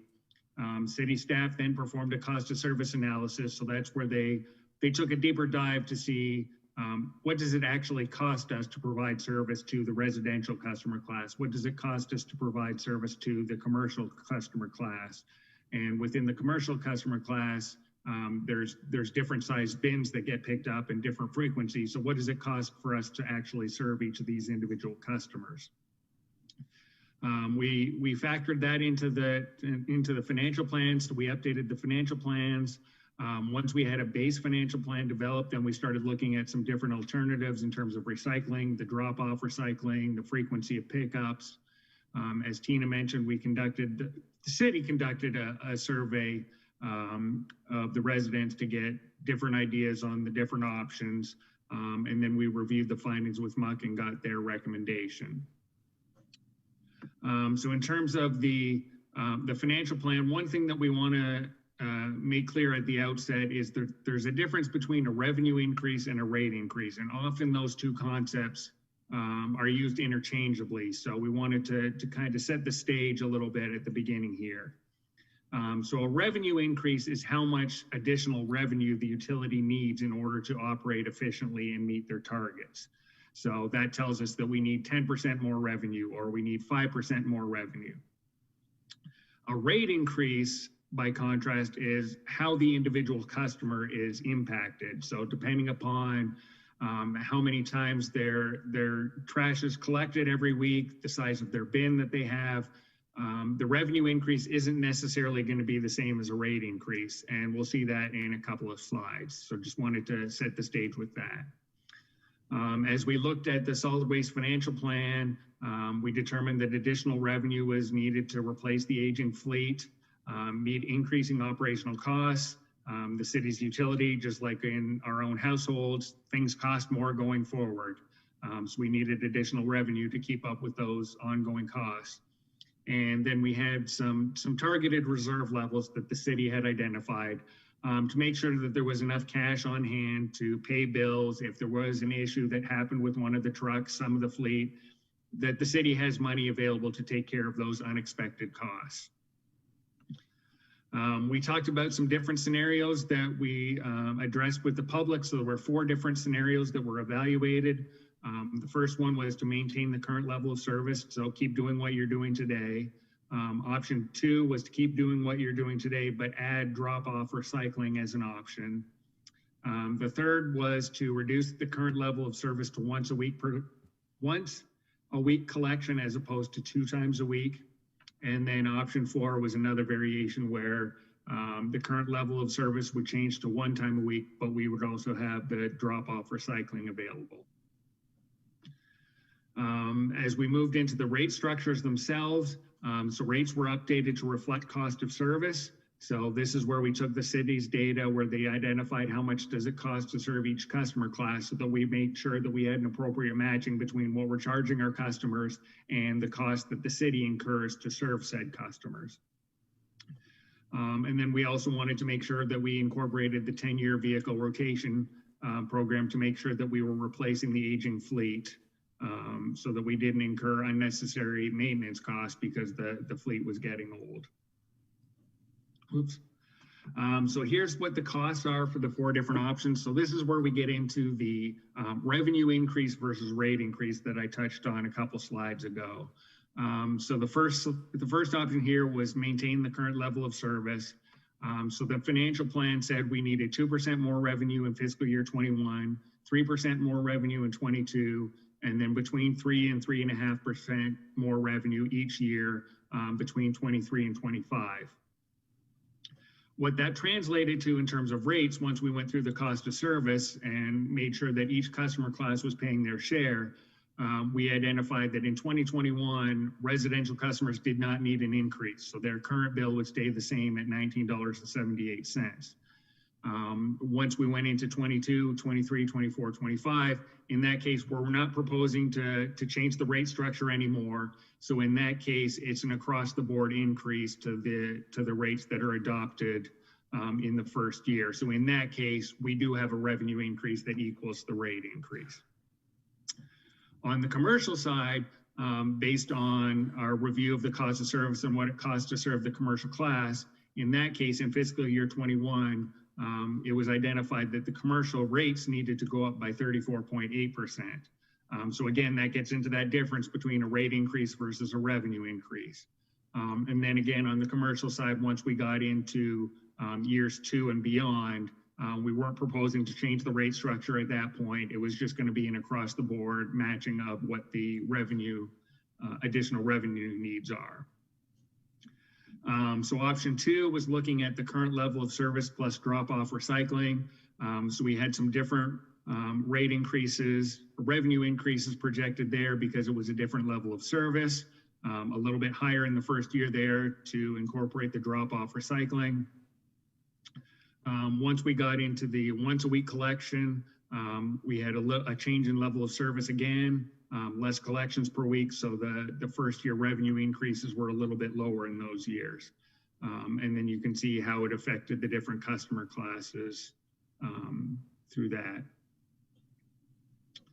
I should mention that we've got the option 1 is highlighted in this aqua color.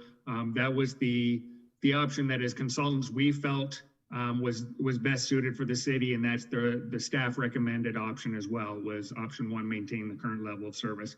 And coincidentally, or not coincidentally, that's what MUC recommended as well. They were on board with the idea that option 1 was the best option to carry forward. So if we take a little bit of a deeper dive into the financial plan, just looking at option 1, as that's the recommended option. So again, we've got what our proposed revenue increases are for the study period, the rate increases for the residential class. So it would be no change in the first year, $19.78 per month. By the time we get out to 24, 25, that bill would go up to $22.48 a month. And then the commercial class, because there's so many different customer types within the customer class, we weren't able to say what everybody's bill is going to be. So we just kept the percentage increases there. And then down here in the bottom, the graph. So this is where we're looking at the reserve targets. So the city had identified 180 days as the reserve target. So we want, or no, sorry, 60 days. Getting myself confused here. 60 days target to make sure, as I said, that there's cash on hand to cover the city's bills, as well as any maintenance to the trucks or any unexpected expenses. So you can see in the earlier years here, the darker blue bar is our target reserve. The aqua or lighter blue bar is what your actual reserves are. So by the time we get out to 2028, we've got that appropriate matching where the reserves are right where we want them to be in terms of actual versus target. And then we've got the vehicle replacement program here. So this is where we've identified the total residential vehicles, total commercial vehicles, and then what the annual lease payments would be through the study period to make sure that we are replacing the aging fleet and keeping up to date on that. Oops. So we've got a bit of a rate summary here. So on the residential side, we looked at this a couple of slides ago. So again, the current rate at $19.78 a month, going up to $22.48 by the time we get to 2025. We've selected a handful of your commercial customers here. There's certainly many more customers here that we could have, but we wanted to give you an idea of where things were going. So we've got, for example, the basic commercial service 2 times a week.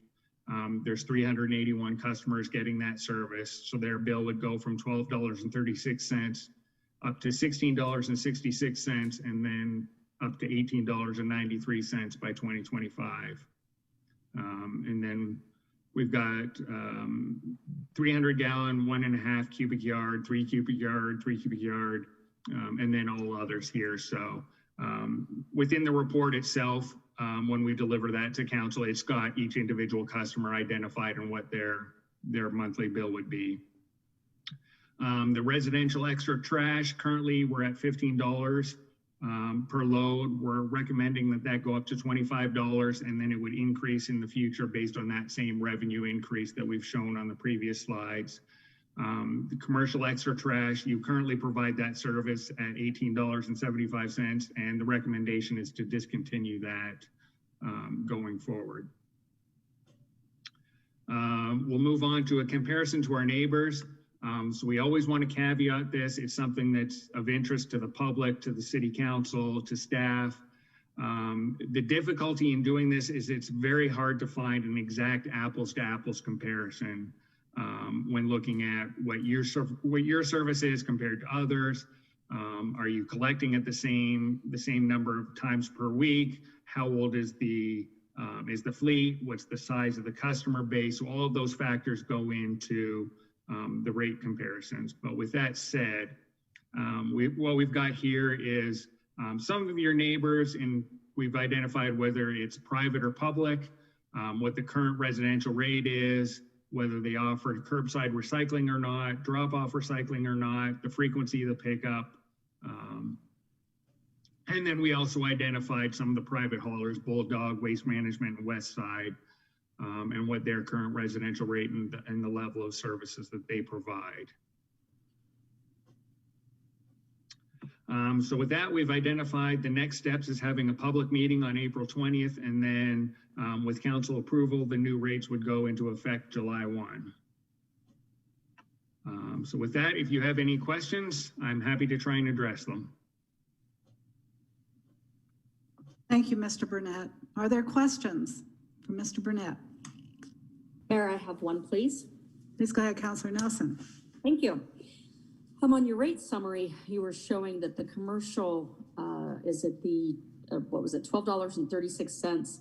Thank you for bringing that up. $12.36 for the same can that residential is making. And I mean, I'm certainly a business owner out here who pays these fees, but it seems to me that commercial should be paying a lot more than what our residential is paying. Why are we not seeing more in that area? So certainly to your point, depending upon the size of the container itself, we are seeing commercial charged at a higher rate than the residential are. But in terms of this first line item, the basic commercial service versus the residential service, so that was a result of the cost of service analysis and the wear and tear on the trucks themselves, the length of the trip itself in order to do the pickups. All of those different factors went into the analysis there, and the cost of service told us that was what the appropriate costs were for residential versus commercial, but certainly understand the question that you're asking. And Councilwoman Nelson, if I can also add in there, when we looked at the cost of service for commercial, we did not look at the individual types of commercial cans and services. Again, we've probably got, I don't know, 45 or 50 different types of services that we offer. And we just took the commercial service as a whole and said, okay, the commercial service is going to take is going to need to have a 35% increase as a whole. And so we just applied that across the board. Okay, Tina, thank you. Thank you both. I think the big, I think the question that I have is that it's, it kind of looks like the residential is actually subsidizing the commercial side of it. And I worry that our citizens are going to see that and say, here we are, another situation where commercial gets away with things and we have to pay for it. So that is a concern I have. And truthfully, I mean, the cost to handle that trash is the same per ton, whether it's residential or it's commercial. So my thoughts. Thank you. Thank you, Councilor Nelson. Anyone else? Mayor, I would like to just address Councilwoman's final thoughts on the cost of service and how residential is subsidizing. And that is not the case, Councilwoman. We did go through the cost of service analysis purposely through this study to ensure that our residential customers were no longer subsidizing our commercial customers. So now overall, the commercial customers are paying for the service that we are providing. Wanted to be sure you were aware of that. Okay, I think just looking at this though, what they'll see, that's my worry, is again, it's what perception is, but thank you. I do appreciate it, Tina. Thank you. Yeah, you bet, thank you. I appreciate your concerns. Thank you. Thank you, everyone. Any other comments or questions for Mr. Burnett or Director Moline? I just want to mention that I'm so thankful to see the plan for the replacement of all of our vehicles, because that's been a concern for a long time, and to be able to accomplish that with a fiscal plan that will back it is incredibly important to the city. So thank you. I guess that at this point, our item is to adopt a public notice for a public meeting. And so I would entertain a motion to adopt a public notice to hold a public meeting to increase sanitation rates for residential and commercial services.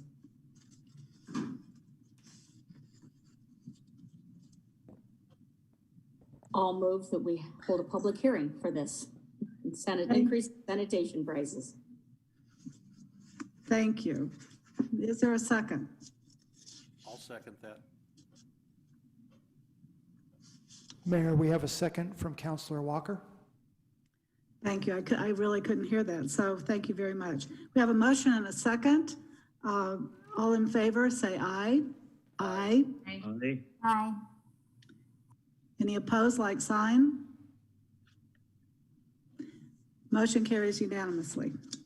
We'll now move to department, and thank you, Mr. Burnett, again, and Director Moline. We'll move on to department reports, and we'll start with the Kingman Police Department 2020 Annual Report.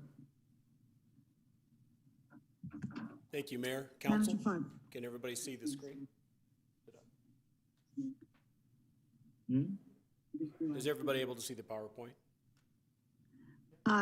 It's not a shared screen at this point. Is this Chief Cooper? Yes, Mayor, it is.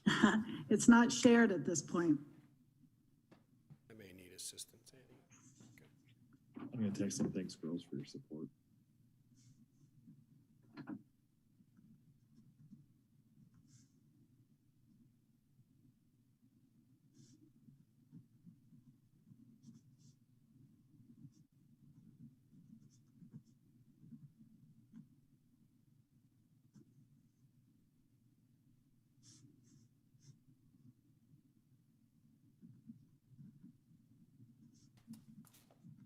Can everybody see that now? Yes. Okay, thank you. Thank you to the city manager. I gotta give him credit for that. I appreciate that. Thank you, Mayor, Council. I appreciate the opportunity to present the 2020 annual report for the police department. I'm hoping to do it briefly. I previously provided each of you a copy of our annual report, which has a lot of detailed information in it. Just some things I wanted to highlight is that some of the normal trends that maybe we would have expected to see throughout a normal year, whether expected or maybe understand the trend, those were kind of turned upside down with the pandemic. And just like everybody else, 2020 is going to have a big asterisk next to it. Moving on to the next slide, if I do this correctly.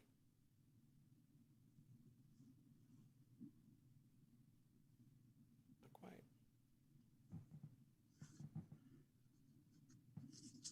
process. I apologize. Oh, will that work better?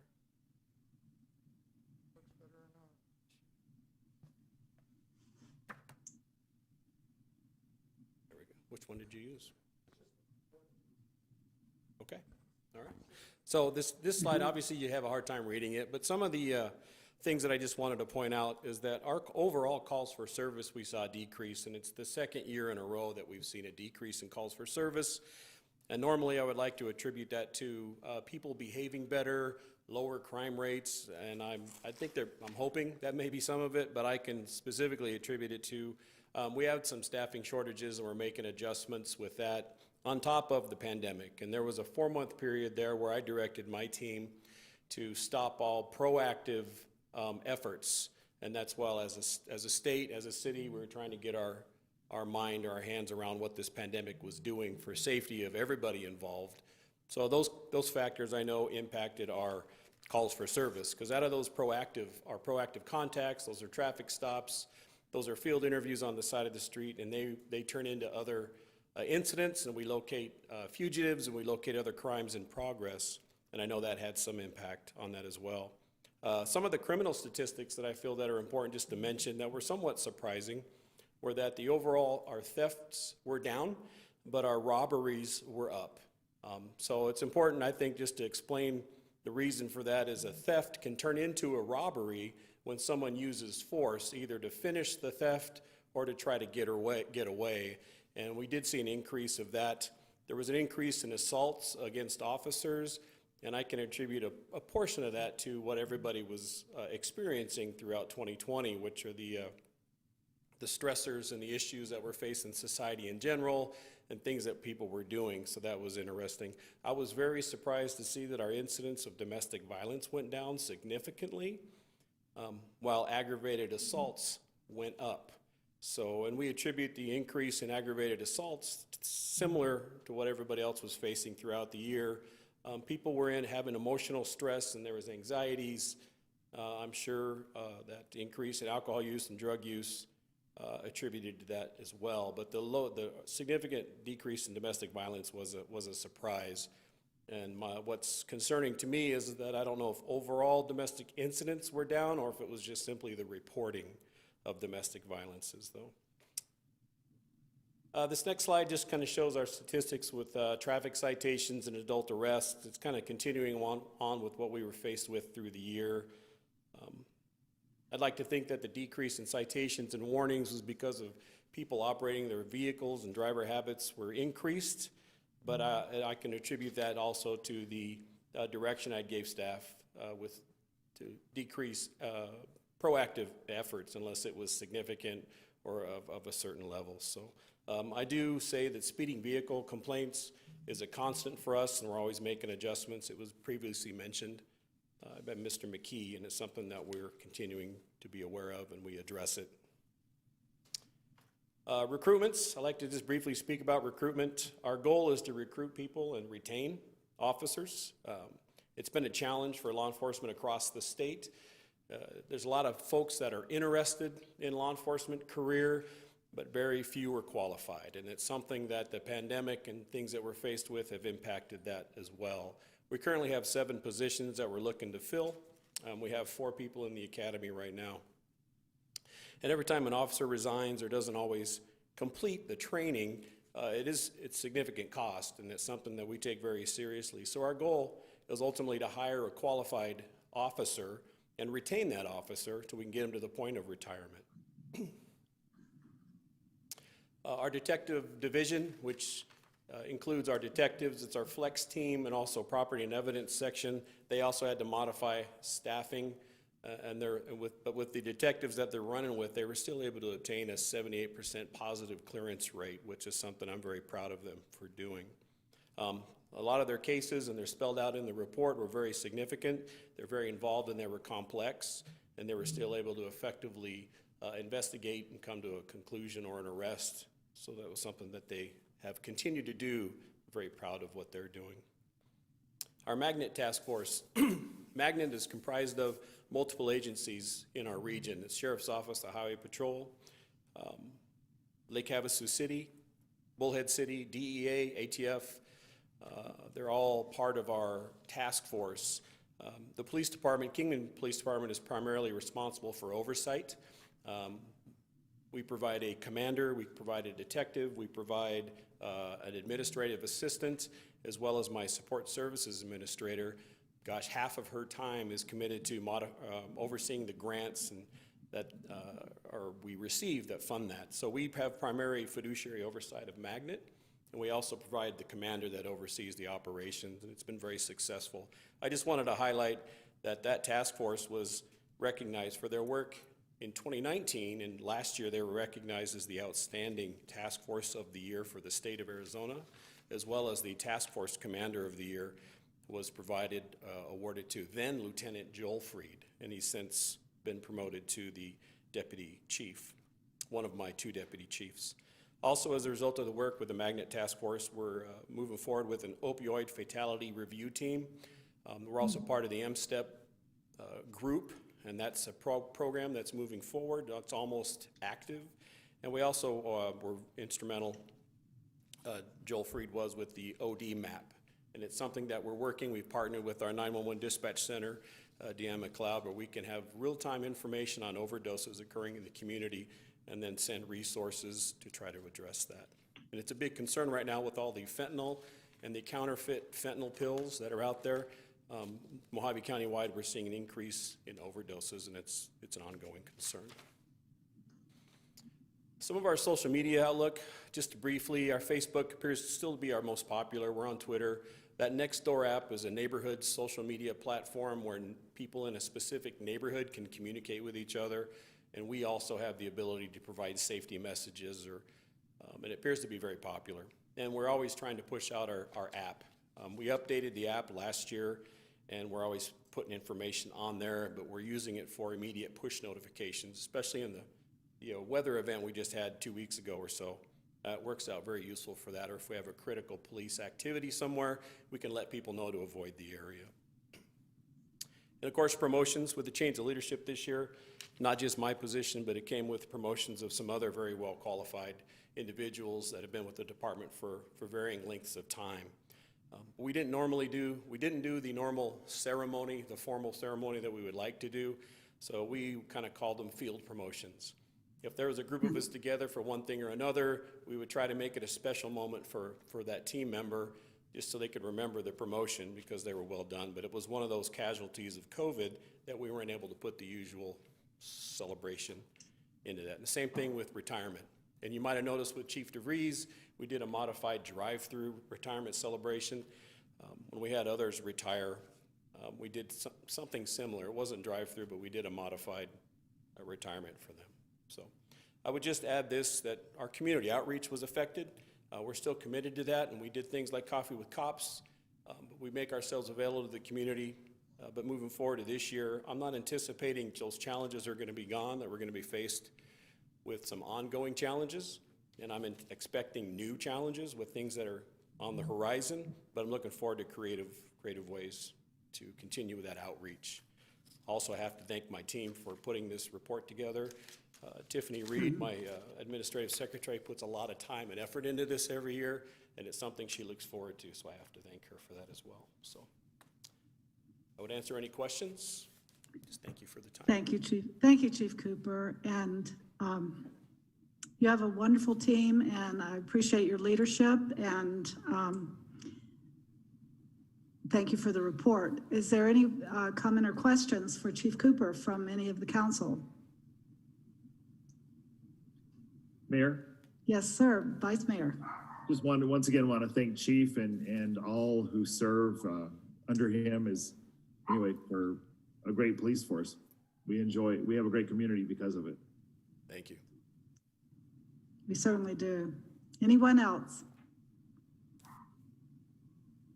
Well, I'm sure on behalf of all of us, we appreciate what you do so much. I feel like we have a much safer community because of your team and the dedication of your protective service professionals. So thank you. Thank you, Mayor. We appreciate your support.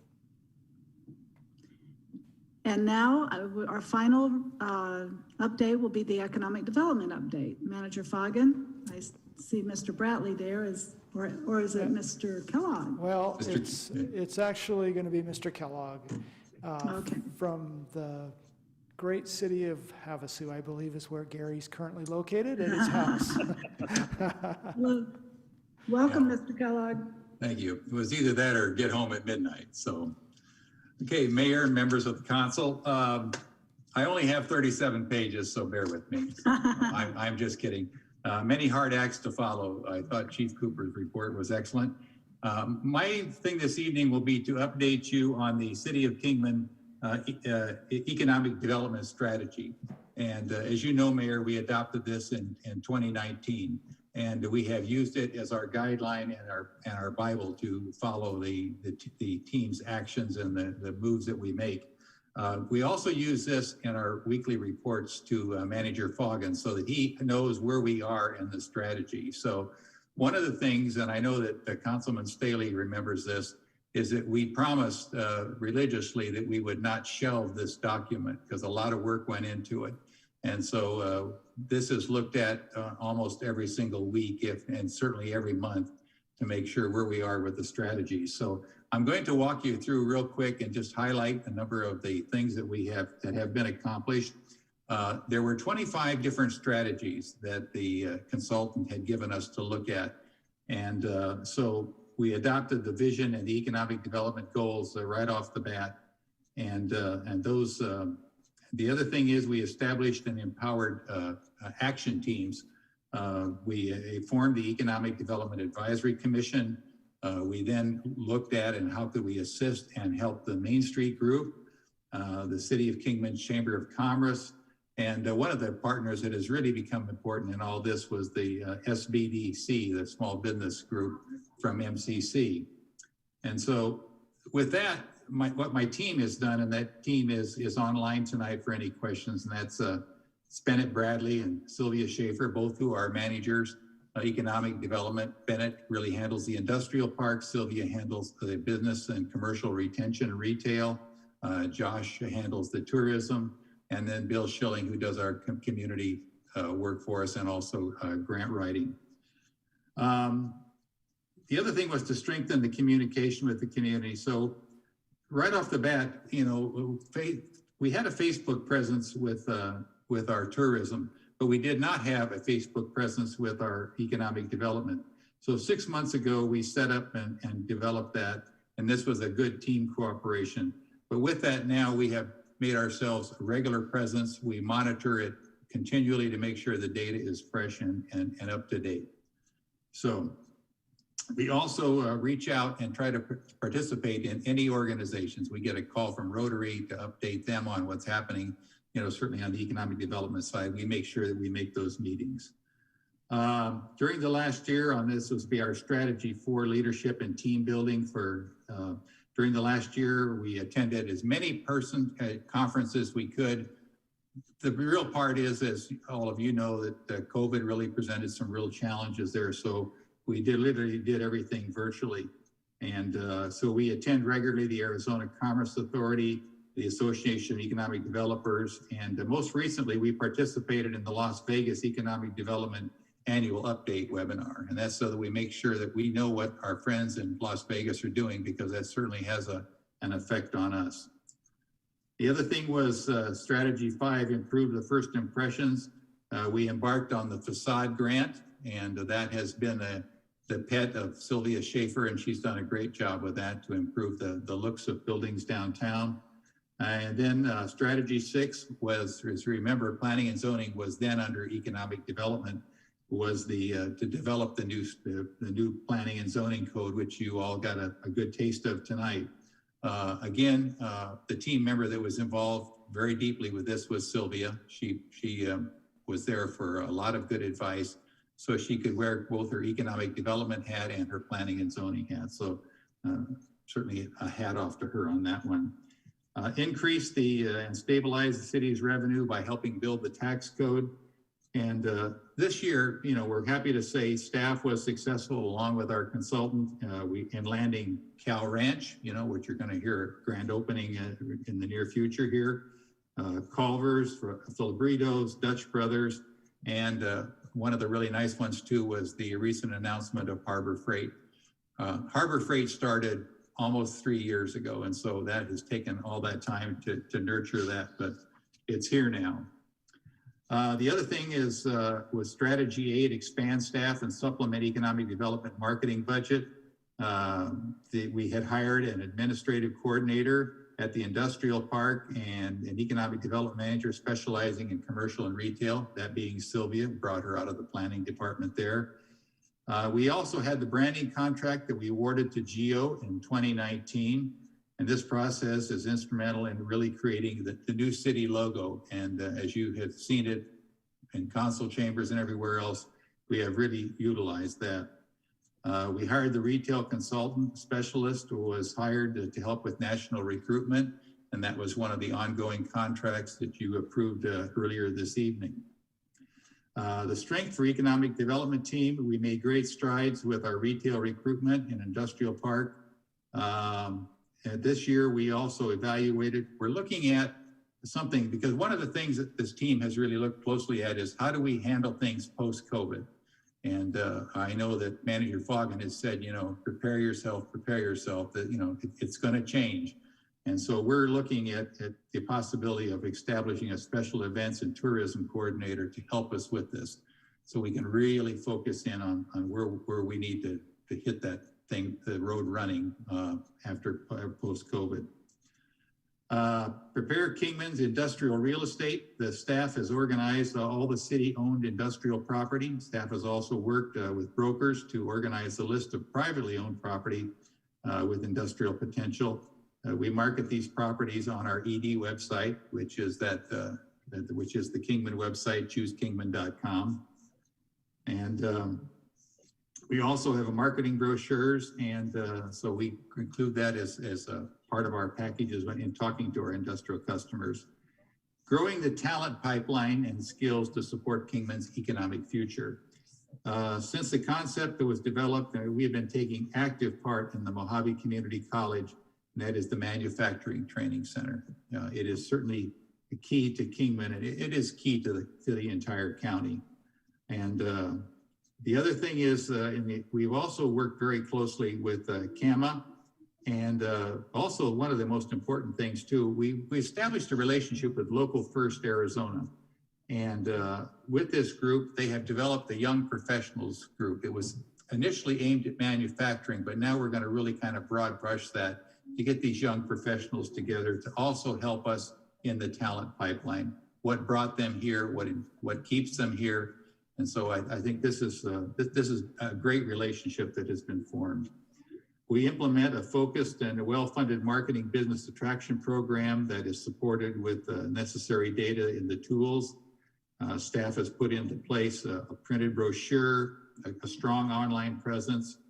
All the data is populated. And I want you to know that on our website, it's updated all the time. So you're not going to have stale data when it comes to looking at this.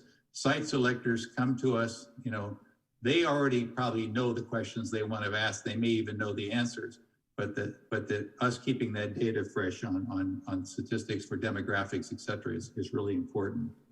So that's really resulted in some amazing things. Just a quick update, over the last 30 days, we've had 4 new contacts, either coming from the ACA or through our advertising. And then of the 8, 4 were new. The other 4 are in some form of looking at their due diligence. And so, our hope is that within the next 30 days, we will have some additional great announcements for you, certainly at the industrial park. So, we prioritize the current available sites and the buildings for near-term retail. As you know, at our industrial park, we also have 2 companies that have some private property and buildings. So we work very, very closely with them. The also thing, I think that one of the real things that happened this year was the work that we did on the old Kmart Plaza with the ED team working with that plaza owner. I can just tell you the time that both Sylvia and Bennett spent working with Cal Ranch, working out the details, if there was a difference of opinion on something, they would jump into that. We're also looking at, and I know Sylvia works hard on this one too, is the old Safeway Plaza, Frontier Plaza, the other places in Kingman where we can do some infill. So we continually make sure that we're in touch with those plaza owners, and they in turn, we through our retail consultant, make sure that they have that exposure. We coordinate, which is coordinate marketing and communications, which is strategy 15. One of the things that our retail consultant did was help us look at leakage. And there's been studies done in the past, but this was what retail is leaving town and for what reason. And so that we could continue to target those folks that we want to attract here to keep that retail here. Again, we really emphasized our use of our Facebook and also our ED website. So we use that a lot. Implement a retail visitation program. We do site visitations occur almost on a weekly basis in contact with communications with existing businesses. What do you need? What other things can we do? And especially during COVID, this became very important. I know that Josh and Sylvia made a lot of contacts on how could we help? And also Manager Foggin put forth that the COVID-19 money that we had to see what else could we do to make things better for these folks. And so out of that really has come long-term relationships to help these people. And we still continue to, we will continue to do those site visits right on through it. It's part of our culture now. Cultivate a strong entrepreneurial ecosystem that encourages local startups. I think the biggest thing is that we have a very good relationship with the SBDC at Mojave Community College. And now with the advent of them moving that part of the operation to downtown Kingman, it's only going to even get better. So we use them a lot. I know that we're in touch with them on helping businesses. We also can direct businesses to them on whether there be their business plan or whatever that might be. We also work very closely with the SBCD on any retail attraction too. Okay. I think the one thing that you guys, that the council tonight approved was the ongoing contract with Ricky Hayes. And as you saw, that was a graduated contract to gradually wean us. But in the meantime, because of the size of the team and also Ricky's presence in the commercial world, it's really good for us. We learn from him on a daily basis. As an example, when we maybe had a challenge with Cal Ranch or Harbor Freight, we could tap Ricky because he knew and had been through this hoop before and said, well, if you do this, or we change this. And so that was both helpful to the developer of the property and also to the retailer that we were attracting. The branding, you all have seen what that has been able to do for us. And so we have implemented our logos throughout the city. The new branding included is in all of our tourism information. It was added to the tourism website, gokingman.com. Tourism and ED have agreements with professional photographers and videographers to collect images now and use those photos. So one of the things that you will see in our weekly reports is we really have had an uptick, certainly in Facebook and our website, as a result of using these professionals and really showing Kingman through the eye of a professional and the use of on those photographers. The Kingman brand development strategy is rugged, outdoors, adventurous, and I think for the most part has really been very successful. One of the things that Manager Foggin had asked us to start was to look at monuments and incorporating our logo that would make something special for the entrances to the city. Again, Geo stepped forward, also a marketing group from within Kingman. A number of marketing professionals got together and helped us with this.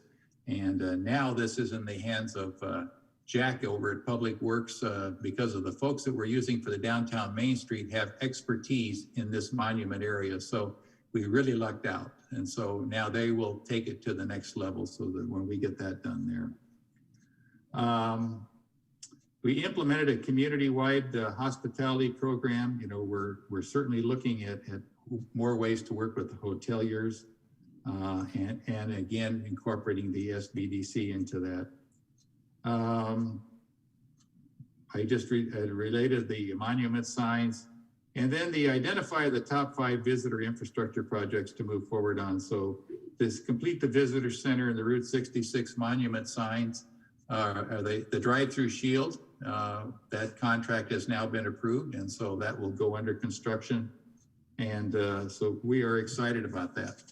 That really is kind of it in a nutshell. I know it's late, but if you can go to, whenever your opportunity avails itself, to our website, you will see the economic development strategy there. And as I noted, it's also the guiding tool that we use when we report up to Manager Fogg. And so, Mayor, with that, my team is here if there are any questions.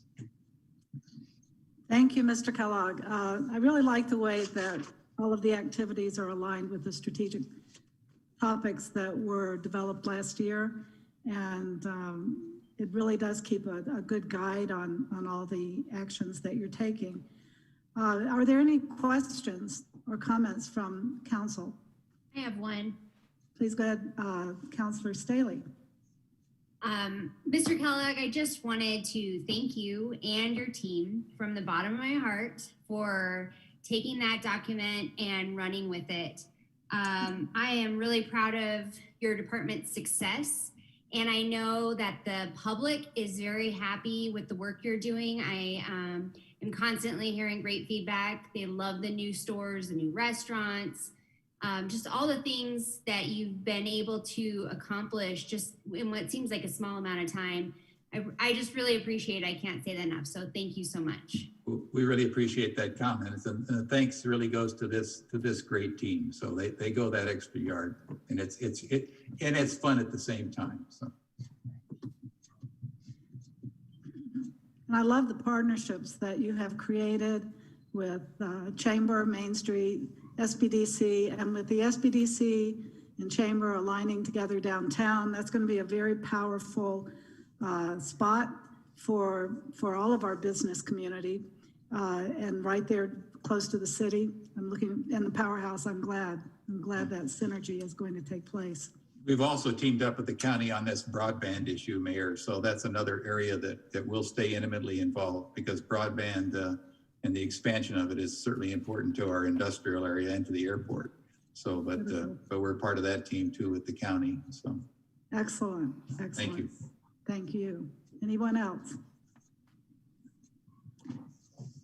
Well, I thank you. Thank the whole team. Appreciate it. I see Mr. Bratley and Ms. Schaefer and Mr. Noble. Just a great, great team. Okay, we're through with the formal agenda, and we now go into announcements by the mayor, council members, and manager, limited to announcements. Board and commission liaison reports, availability, attendance at conferences and seminars. Manager Foggen, would you like to start? Thank you, Mayor. Just 2 things. A reminder that we have a workshop, council workshop next Tuesday, the 23rd at 4 o'clock. That will be offered virtually and I believe in person. I haven't confirmed that, but the invite did go out and is in your calendars, I believe. And then the other one is our annual council retreat. That will be Friday, February 26th, and that invite will be coming to you. We will be starting that meeting at 8 o'clock a.m. And those are the 2 things I have, Mayor. 8 o'clock. Okay. Yeah, sorry about that. No, that's fine. Councilmember Mello. None this evening, Mayor. Thank you. Councilmember Nelson. Nothing this evening. Thank you, Mayor. Okay, Councilmember Samali. Nothing for me this evening. Thank you, ma'am. Councilmember Staley. Nothing for me either. Councilmember Walker. Nothing tonight, thank you. Okay, Vice Mayor. Nothing tonight. Thank you, Mayor. Well, I just have a few. I want to give a brief legislative report. because tomorrow, on behalf of the city, I'll be testifying to this Senate Finance Committee on Senate Bill 1309. And this bill would allow one of the businesses that we've been working with as a city and the county for well over a year. Would be a producer of zero sulfur gasoline. And this would be a $6 billion investment in Mojave County that would produce, in the long term, over 400 high-paying jobs for our citizens and about $183 million in property taxes over the next 10 years, which, as we know, a lot would go to the schools. So we've prepared testimony. I'm sure Manager Foggin will share it. And I will be giving that at 9 o'clock tomorrow morning. By Zoom, everything in the legislature seems to be by Zoom now too. And if there are any questions about that, I would be glad to answer. But the other meeting that I attended last Friday was GAMA, the Greater Arizona Mayors Association. And we went over the entire list that the league presented to us, Renee Gillian, about things that could impact cities. And one in particular, I talked to Manager Foggin about, which is SB 1333. And it did pass out of committee, and it actually penalizes cities if you reduce your police budget. Well, no city in Arizona that anybody knows about is even talking about reducing our police budget. But it could happen through fiscal ways, such as we are looking at debt funding to pay for our PSPRS long-term liability, with the intent of reducing that type of debt load. That could still be held against us, and the state would withhold funds to match what we reduce the budget. This is an issue where the cities really need to maintain local control because we know our budgets, we know our situations, and we honor our police and fire, and we're not going to reduce this force. As Chief Cooper said tonight, we keep trying to recruit and build our force. So we need to, but the bill needs to be one that we look at seriously and oppose. So the only other report legislatively is that Representative Cobb's 3 bills for to address groundwater issues in Mojave County have all failed to make a hearing. So there was a decision by one of the legislators that just killed the process, and so that's unfortunate for us. It's always a journey through the legislature.